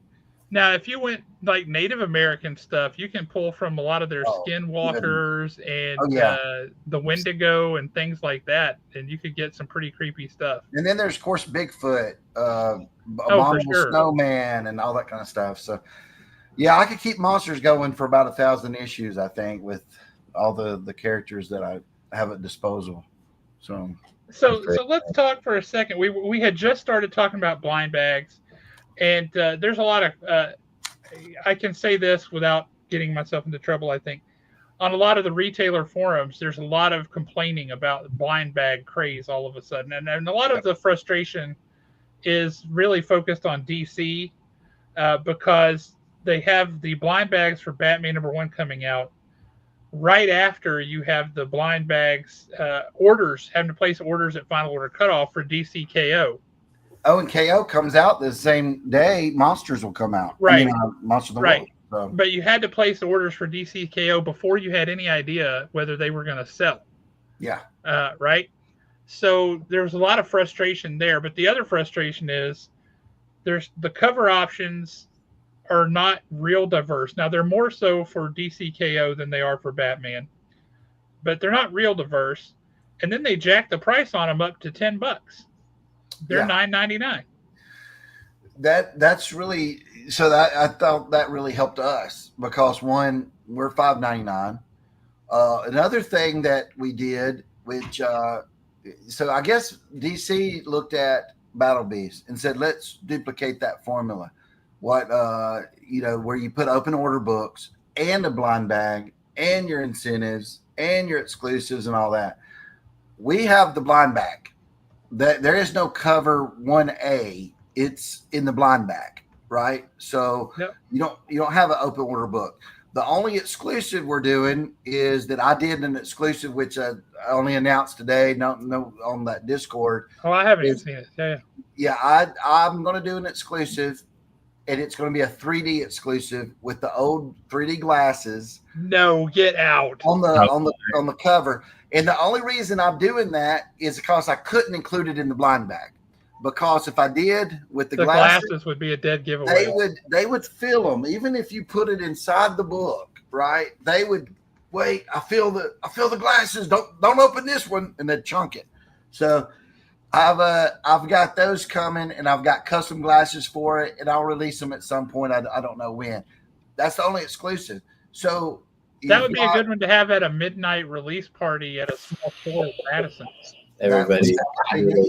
So, Aaron, you're not going to remember this, Aaron, but remember when we were kids and you'd have to run down to the Circle C or the U Totem to get the 3D glasses so you could watch the movie on Saturday night? Yes. God, that was so much fun. I did have some DVDs that had the glasses in them, so I have used those glasses before. Unfortunately, the names of those establishments did sound very alien to me. You could have totally made those up, and I'd believe you. No, they're real places. They were releasing Creature of the Black Lagoon. I remember on TV. You got to get your glasses, and these are. Oh, okay. I didn't know they broadcasted. These were from Monster. I can't remember. Oh, this is from the very first card series I did. I got new ones coming. They're printed on the front. They got Monster and the Wolf on them, and even on the inside, they're printed this time. Oh, that's cool. Printed here too. So fancy. Those will be coming, and I'm gonna have those with that. But again, we did something. I think we increased your odds of getting something more fun. I could see retailers though saying, "What is?" or even fans or comic book customers saying, "What is all this blind bag stuff?" And I feel bad because after this, there'll probably be more because of the success of the Monster the Wolf. Others will say, "Let's duplicate it." Let's talk about that. When we say the success of the Monster and the Wolf, how many units did you have put on order, or how many units has this been solicited for? Pre-ordered and made, right? Is the say what because we the pre-orders with the damages factored in and all that is 350,000. So that's all that's being made, right? We won't be making more after that because that's you can't reprint this or anything. Well, 350,000 copies. Yeah. So for context, let's talk about what other books are in that ballpark. Blind Bags, Battle Beast did 200,000. See, when I found the number out yesterday, I was like, man, and we didn't beat Battle Beast. I was like, I thought we would have beat back. Then I found out Battle Beast had 3 covers, 2 covers and a sketch cover come out with it, right? Yep. And 16 exclusives and 6 incentives. And you add all that up, that was 200,000. And then you had 200,000 blind bags. So, okay, if you want to look at it this way, which is kind of neat, if you look at my UPC, because we're one UPC, right, on our back. Right. We are the highest ordered book since the Image days of like Spawn 1, Wildcats 1. Because think about it, all contemporary books nowadays have 2 or 3 covers. Now, it's a little cheap because you think I got 90 covers in that thing, but there's only one UPC. So that's kind of neat. But if you look at it in terms of books we should win the most pre-order comics of October by a good margin. And then you also have of the year, you can put Battle Beast over it, but under that, us, right? Of beating out everything else. Absolute Batman, as a reference of last year, was in the 200,000 range. Spawn 300, which was hyped up huge, if you remember, was in the 260,000 range. So we're up there in comics of independent comics of all time. We look at, I think we're at like 9 or 10, right in there. And that's on the same list as Wildcat, Cyberforce, Spawn, Youngblood. So if you chunk out stuff from 30 years ago, let's say just since 2000, in the last 20 years, it would be Berserker at 600,000 copies, but some of those that had Keanu Reeves attached to it. 1 in 1,000, you got a signature on Keanu Reeves, and they were returnable. Which, yes, that's right. If I'd have made mine returnable, we would have got more, I think. And then there's King Spawn at about 480,000 during COVID. Because that had the signed, signed Todd McFarlane book too. And it was the first Spawn book, they said, in like 30 years to have a number 1. You know what I'm saying? Besides, Hell Spawn and stuff. And then you have Battle Beast, which if you add up all the Battle Beast, equals 400,000. And then we are right under that in the last 20 years. So without any, you got to think of this. We have no hit show on TV. We have no action figures out there. We have no big publisher with, marketing or ads or anything like that. The only thing that we had was San Diego Comic-Con. They had a big old poster of one of the covers, but no info on it, just the picture of it. If you want to count that as an ad, that was money spent on that poster, the big billboard thing. And then there was an email blast, on Leonard. That's it. It's all fans, retailers, and collectors making this happen. It's all from just word of mouth and stuff like that, which is just amazing. I mean, that's just the best way that it could have happened. It's not sitting there because we spent so much money on ads on Instagram or social media. We didn't do any of that. it was shows like your show getting the word out on YouTube. It's amazing to think how big that number is. Again, yesterday I was kind of sad. I was like, because at first a lot of people were predicting 500, 600,000. So when I heard 350, I was like, oh, so we didn't hit what they were thinking. But then when you start looking at the numbers, that's amazing because, even we're the number one blind bag of all time. That's crazy to think about. And by about 150,000 ish copies. So, again, if you look at it, it's just a phenomenal accomplishment. I'm tickled to death. Can't believe it. I mean, 350,000. And we have another blind bag coming out, which I'm sure retailers, the people who don't like the Halloween are going to hate the Christmas one even more. But we have a Krampus one coming out. The release date's going to be pushed back 1 week, and the FOC pack pushed back 1 week to help people see how these are selling before they order the next one. Yeah. Oh, I meant to tell you the other day. I should have texted you. KRS Comics.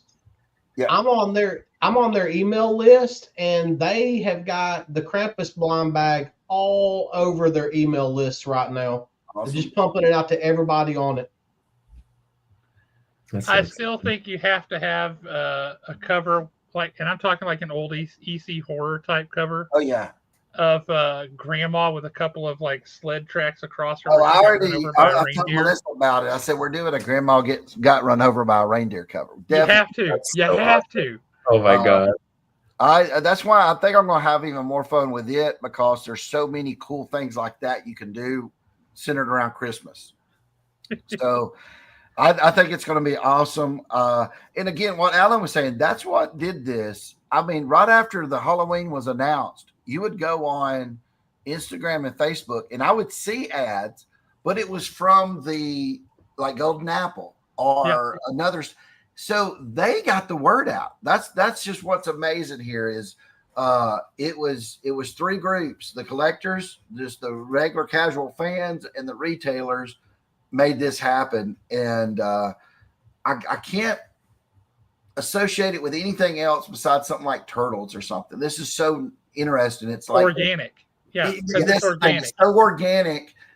I've never seen it happen in comic books. When I was a comic book store owner, I've just never seen anything like this, and it's just amazing. And to be a part of it is just it's crazy. It's because you guys know me. It's just I'm in my little space here. It's interesting when you go to cons and you see how many people are out there. But this just even shows you how many more people are out there who are excited about this product. And 90 covers is insane. 53 the actual covers. Then you have foil versions of them and stuff like that. So you got glow in the dark covers. Glow in the dark. You got trick covers. You got the Army of Darkness covers now. Night of the Living Dead. Night of the Living Dead. Sorry, Night of the Living Dead. Have some secret covers, some black and white covers. I got 5 of those. A lot of 1 in 700s. So you got a lot of cool things to really search for. In the back, it's going to tell you, show you the covers to where you can be like, I'm looking for this one. That's the one you're looking for. So I want it to be like that. And it also tells you how many of each one was printed, which I think is awesome. Yes. I love that you do that. Well, and then, it's very easy to know because we didn't know the odds exactly until the orders came in. And when we knew it was 350, now we know the exact odds of everything, right? Because some of the books were going to be printed based on the percentage. So now nothing is printed over, it's 9,000. I want to say 9,600 is the base. It might be 9,300, but no book is printed over that, right? And that's the 30 is printed in those numbers. Then foil is printed less. There's 2 sketch covers, they're printed less. And then those really hard to find covers that are 1 in 700, they're all printed 500 times each. So lots of cool things you can get. And then there's the unholy grails out there that are awesome. And if those are received very well, which I think people this is kind of a hit. I want to Who say, doesn't want one? It's a one-of-one signed and graded comic. Who Yeah. doesn't want that? exactly. And if you buy a $5.99 comic, you get a comic anyway, but you also get this chance You also get a chance for this that. other. Why Exactly. wouldn't you want that? That's why for Christmas though, I said if the orders were good at Halloween, I might do it 25 days of Krampus, and we put 25 in there. Nice. To help it even more. To where, because I'm like, you know what, that's what's cool, and you know what, that'll be what people will be talking about years from now. If you see, hey, there's a one-on-one, those unholy grails over there. I'm going to talk to CGC and say, look, hopefully they're in the know about what's going on. Say, is there a way? I'll pay whatever I got to pay. Let me get a label that says Unholy Grail of the Marks and the Wolf. Dude, that would be awesome. amazing. They've already talked to me about I could do labels, from monsters in the past. So Yeah. I want this because look, if you could put an Unholy Grail up there and say it was, what it is, I think that makes it even more special. I think it'll make it special on the Krampus ones when we do that because we'll come up with a cool name. Especially if there's only going to be 13 of them. Exactly. Like that's it. No 13 of these labels on the planet. Can you imagine the secondary market on that? I think it'd be crazy. And hey, it's helping CGC out because I'm using them. You know what I'm saying is like it's giving them a little advertisement. So I am going to talk to them about it and see what we can do because when I get those books in, we decided to go with we didn't want to do foil because what if the foil was too shiny in your light? So we went with cardstock, right? Yeah, good call. Good call. And I believe they're going to print me up. I told them, 5 to 10. I didn't care, whatever you got to do, so I can get it and get the best one, and then destroy the others, and that goes to CGC. Because I want to make sure, it would break my heart if one comes in like a 9.6, right? I think I heard you say destroy the others when you meant to say send them to Alan's house, right? What I might do, Alan, you're his designated destruction agent. Yeah, I'll take care of that. Is send them, if I don't know which one would be the best, send like 3 of them to CGC and say, pick the 9.8, send the other 2 back or destroy or whatever. Because, again, you want that 9.8. Hey, if it's a 9.9 or a 10, oh my gosh, even better. But yeah, I want it to be a literal one-of-one that's a 10 would just be outrageous. I would love to see what that would sell for on the open market like that. It'd be 7 figures. Yeah, it'd be crazy. So again, my work's not done. I got to do all that when we get those in. I got to send them off and all that stuff. But I am going to talk to CGC about that. I'm hoping, that we can work something out where they'll do that because I don't understand why they wouldn't be able to give me a label like that. This is great advertising for them that they were the ones who have the 13 grails. They're the exclusive purveyor of these graded one-of-one grails. Exactly. Yeah. And you've also got the 25 Days of Krampus covers to dangle in front of them too. Exactly. So that way they could do them all. And I remember asking them before if I had sent in like, say I sent in 10 covers, all the same cover, but I want to make sure they're, what does it call them that when you send them in that they not proof them, but they pre-screen. Pre-screen. They said the they don't do that for artists, right? They said they don't really normally do that for artist ones, but they said they could make exceptions or whatever. That was in years past. I decided not to do it because I said it doesn't even matter. I'll take it. But this one I do want to make sure. This is a 2-part comment. The first part, okay, and then this. I love the need to clarify. Yeah, that's actually one I've not heard of. So that's not a cool. dirty joke, by the way. Yeah. You gotta specify. Let's look this thing up. Oh my god. You better have your safe search on. It's like a Yeti. It's like a Yeti werewolf thing. Okay. But ew. What? There's like a backyard photo. Oh, I've seen that before. That's gross.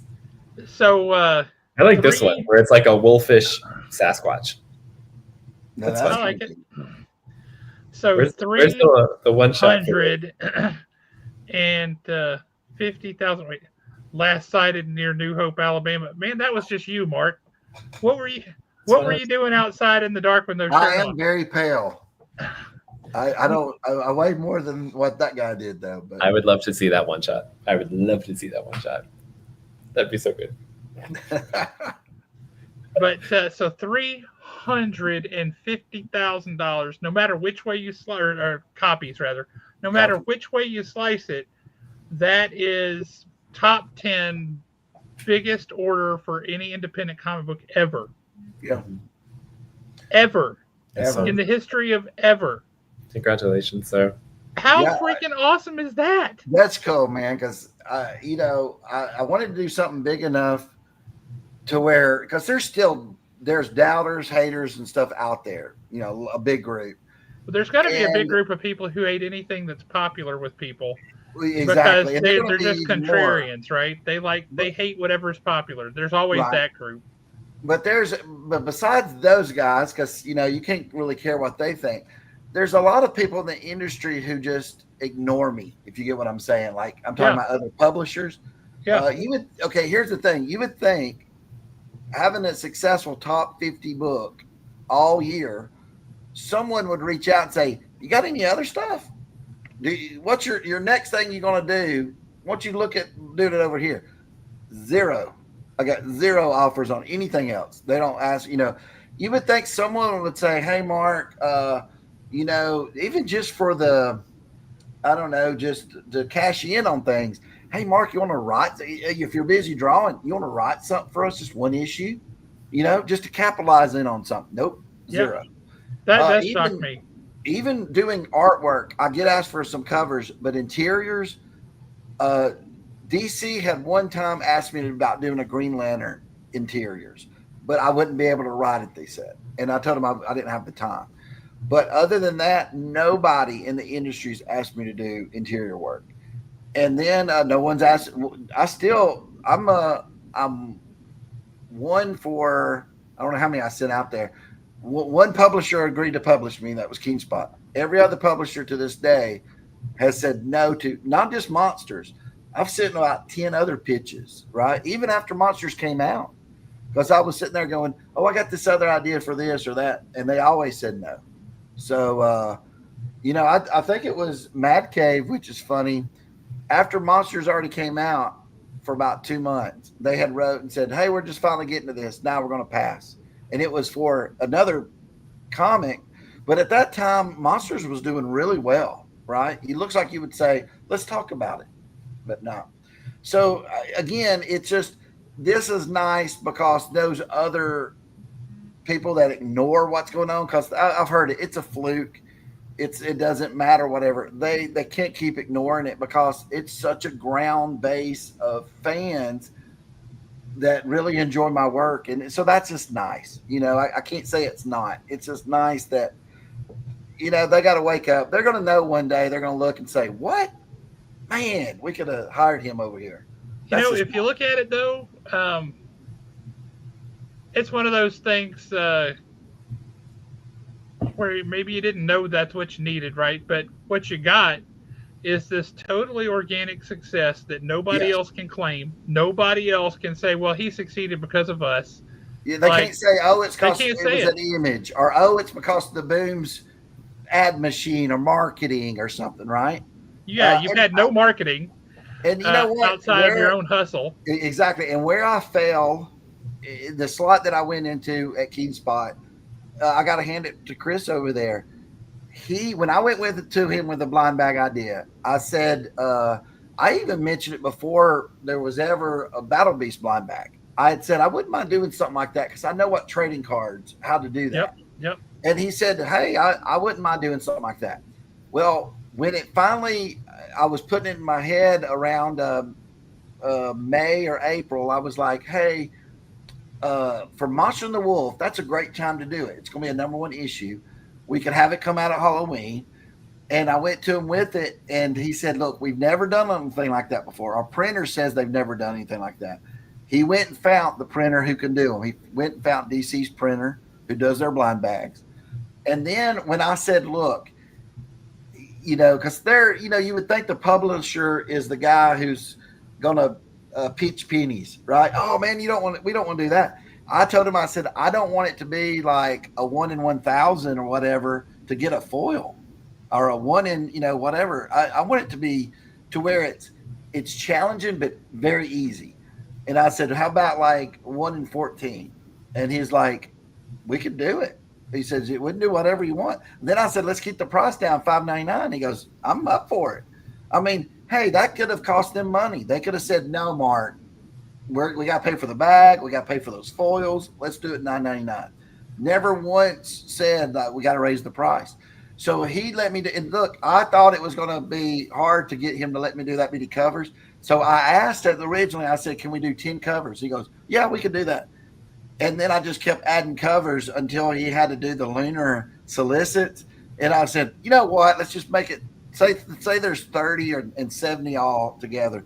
And when it come out, there's 90 because I kept adding stuff, and he never blinked an eye. So it's almost like everything happens again for a reason. If I was somewhere else, they might have said, look, Mark, we can't do that, right?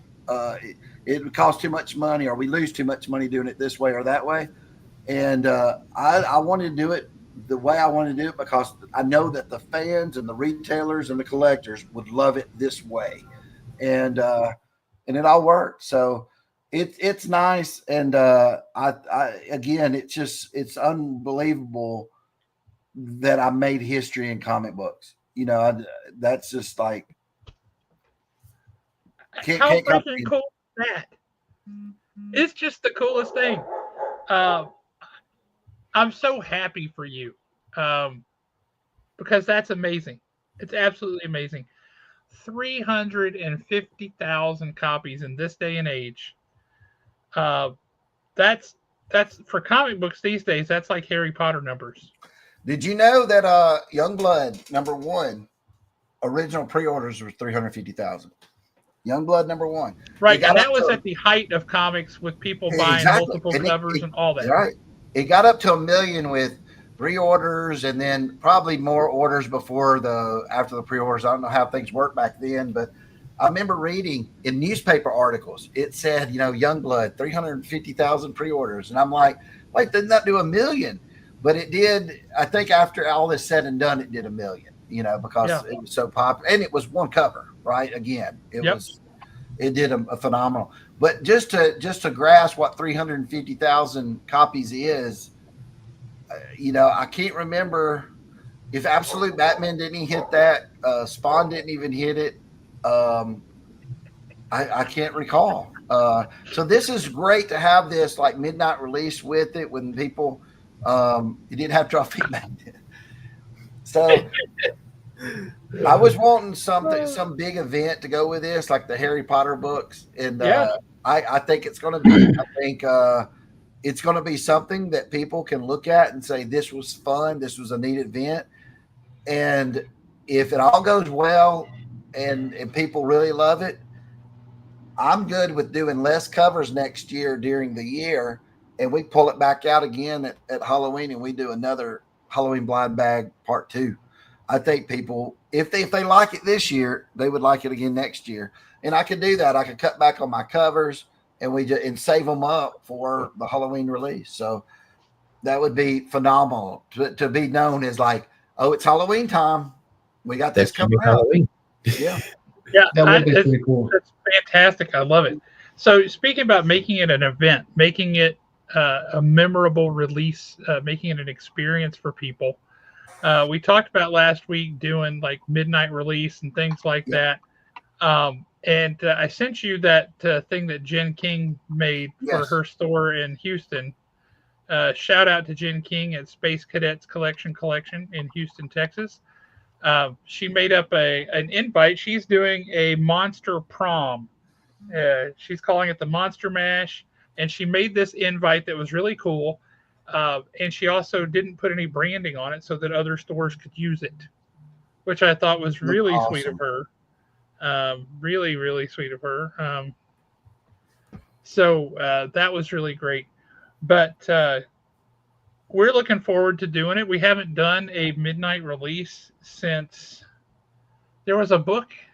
Man, which book was it? It released at midnight on the 4th of July. So on July 3rd at midnight, going into the holiday, something like that. It was I remember insane. that. It was insane. That was the last time we did a midnight release, and I want to say that was maybe 2014. Wow. That's about. No, it couldn't have been that long ago because I remember. It was at the new store. It was 2018. Yeah, it was at the new store, and literally at like 12:30, 15 till 1, Bill Fisher and I are standing in a packed parking lot talking. Yeah. And that's why I remember that night. But yeah, so we're gonna do it, and we're gonna have fun with it. I'm super excited about it. I love the idea of you doing live streams, and people being in their stores, being able to throw you up on the big screen, and you talk directly to those people at that store for even if it's 15 minutes. I think that's awesome. Yep. Give people that experience. They'll remember it. He remembers standing in a parking lot talking to Bill Fisher. Mm-hmm. But I think that's going to be great. That'll be a fantastic addition to this. And I got to tell you, we had 2 different people request 100 copies of the blind bags. We had somebody else requested 50 copies of the blind bags. We had several people who requested between 5 and 10 and 15 to 20 copies. I got 5 coming. But all told, I ordered 500 copies of the blind bags. And that doesn't sound like a whole lot out of 350,000, right? But that is by far the most copies of a comic book I have ever ordered in my life. Yeah, I mean, I remember back in the days when I never ordered anything probably over 100 would be huge, right? We're talking about 100 is outrageous. Yeah. And 100 would mean I'd had to have probably 70 subscribers to do that, right? 30 on the shelf. And it would have to be something like Heroes Reborn. You know what I'm saying? When that happened, you know, because you wouldn't want to put 30 books unsold on your shelf. You know, you would think, oh, they're not going to sell. So it's a big thing. I mean, think about today, if Youngblood had come out today or Spawn, even ordering 500 of Spawn #1, you would think, ooh, maybe I messed up, right? Because that seems for a store like my size, it's insane. Right. So that's why it's just, man, it's just hard to believe with the numbers like that. And here's the thing, because you know when the numbers come in, the Lunar added, I don't know how much percentage for, you know, damages, reorders, things like that. Right. If it sells out, and it could, some people could say, you know what, I didn't order enough, because between now and then, more people might come in there and saying, hey, add this to my order, or I didn't do it before, add me a few. So that'll be great if it's a sellout at Lunar level. Yep. And then if it can be a sellout at the retail level, within, before like the Christmas ones come out, before Halloween, wouldn't that be something if they're sold out? I don't think that you're going to be in any danger there, because the blind bag aspect of it, with as many things as you can get, the blind bag aspect of it, you know the trading card culture. You know the guys who are buying Magic the Gathering. I mean, part of the fun is standing there and ripping open those packs. Right. What did I get? What did I get? What did I get? And the sight of those blind bags sitting up on the shelf, going, "Hey, I could have a golden ticket. Open me."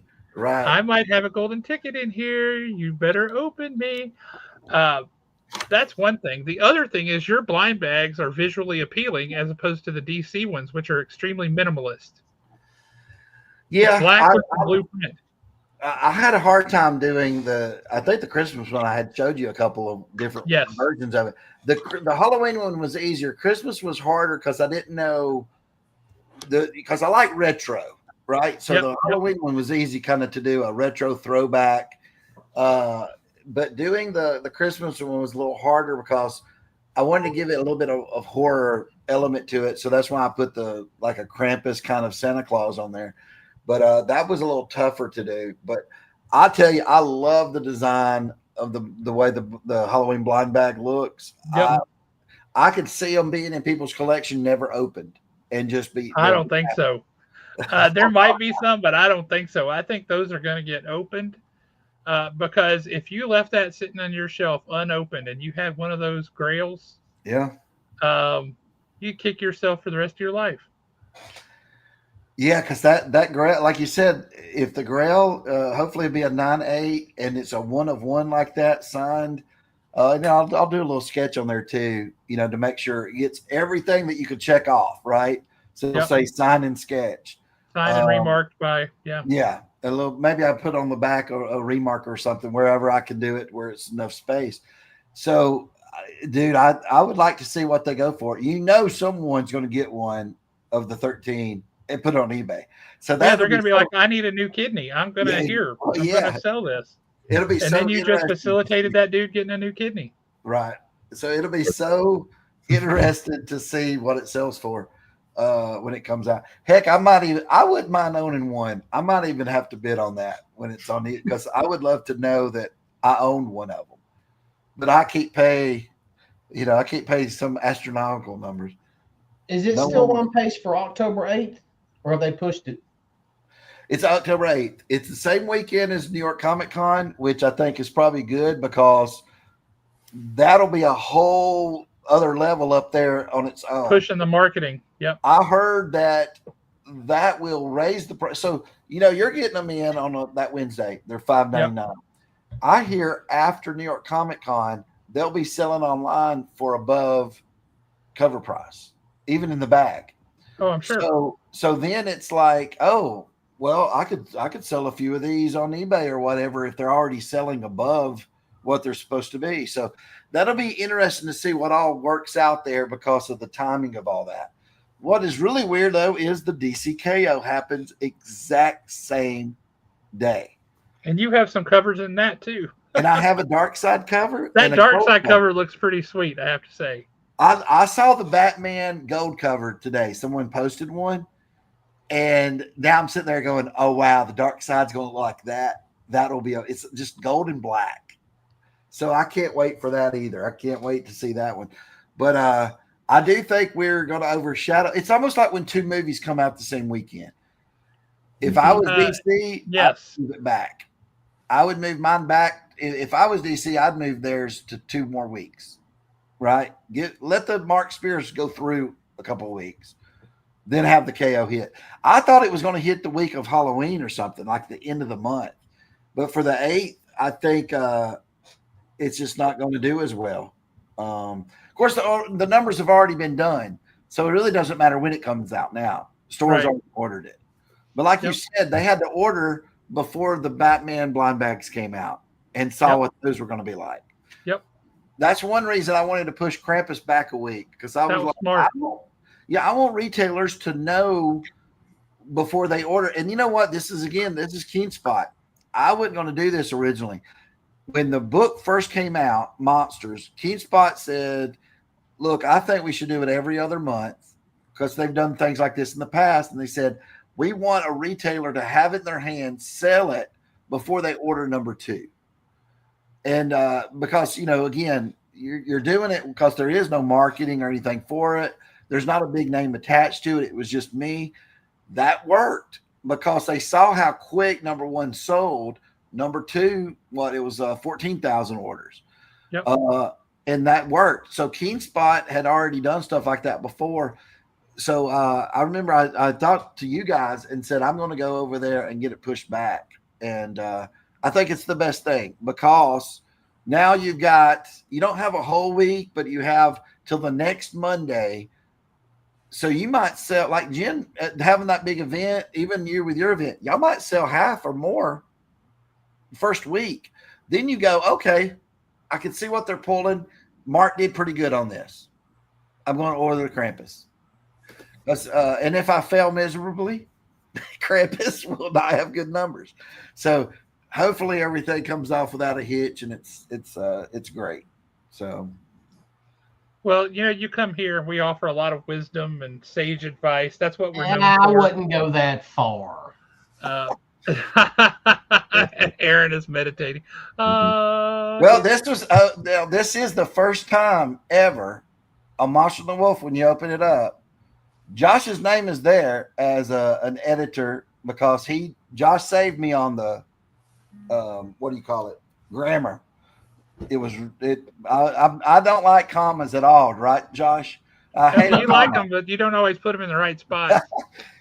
But this is the first issue ever that Alan's name is in the credits under editor as well because he helped. Sweet, thank you. So he is going to be attached to that, and so does that make people not want it now? Oops. I already did want it, but now I want it doubly so, triply so. Well, I mean, think about it. I'm Mm-hmm. not listed as anything, and neither is Josh. But we are in issue 1. Our names are in the back of it, and people still wanted it. My name's in the front of it. Yeah. And Josh had a cameo in the first page. Yeah. I mean, Don't you perpetuate that, Mark? You know, Josh. I read a thing today. I was just flipping through Instagram. If an article shows up on Bleeding Cool, Someone posted a review today of like the first 3 issues or something on Instagram, and I don't read reviews, but it was in my thing, so I kind of glanced at it, and it was like good, but it said, "I don't like the cops. Mark should kill them first chance he gets." And I'm thinking, man, that's Josh. Well, you can't kill Josh off. You can't do that. Not to Josh. Oh, yeah, please don't. That's funny. That's funny. That's amusing. Oh man, that's great. So maybe if it is turned into a TV or movie, they will contact you, Josh, about starring in the role of that cop. You know, I'm tailor made for it. Uh-huh. Listen. Yeah, y'all are having. I'll make like John Cena, and I'll stay there. I'll just down to my at the awards, the Oscars, when John Cena walked out there with nothing on. Yeah, Josh could come walking out in his tidy whities. I've seen it special. Josh versus Bigfoot. Hey, now you have on your blind bags, like if you go on League of Comic Geeks and you look at KO, it shows all of the covers that are in the blind bags. You haven't posted that anywhere for yours. You've only put like a couple out there, correct? Yeah, because my fans kept saying, "Quit spoiling it." So I was like, okay.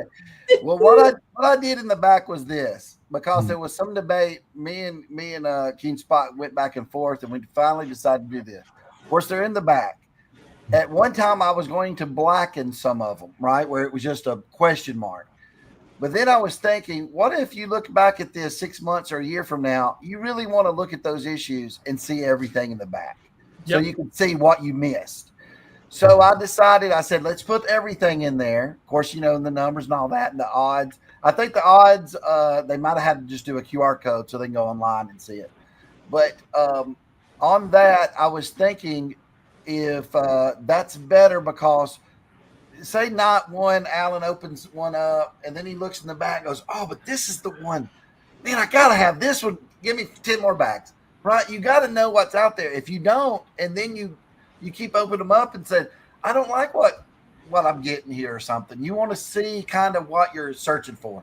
It's just like you need to know what G.I. Joe figure was as a kid that was going to be on the hook when you went there. You're looking for it, right?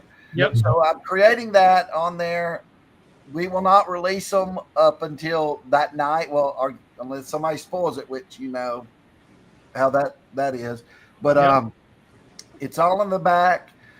So like I said, some covers are a little different. Like they had to do this because there's so many covers, but they'll say this cover is like J and MM, right? Because it's the foil, cardstock and foil version.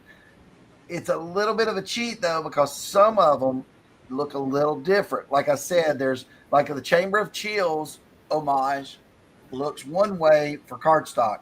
I took out the black background for the foil because I said, wouldn't that look so much better if it's all reflective in the background, right?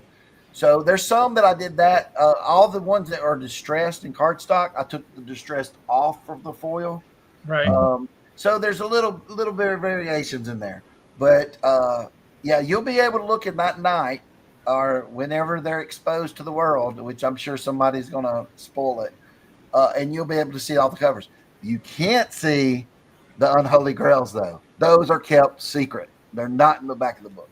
Nice. Fantastic. But what you'll have to do as a follow-up, because this is where DC really dropped the ball on the crypto thing for the Superman movie, is to this day, nobody knows if anybody won that. Yeah, we're going to, that's going to be part of my social media campaign, right? We're going to be, we're going to be every week who got one, whatever. And hopefully someone gets one within the first week or two, maybe more.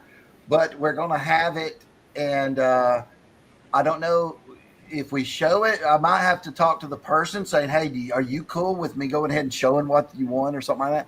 The problem is, can I get it by then? I'm hoping they will get me the one-of-ones within the next couple of weeks. I can get it sent in and get it close to release. You get what I'm saying? But they could see it at least and not see it graded yet. But say, hey, when it comes to me, it's going right to you, right? So, but that's going to be a thing like the golden ticket on Willy Wonka. We're going to actively, and hopefully Keen Spot will do it with me. You know, he knows that all the time, right? Like talk about the store it was found in, where the guy got it, all that kind of stuff. Yeah. Yeah, Mark, I know that you don't control the distribution or where these golden tickets are or any of that stuff.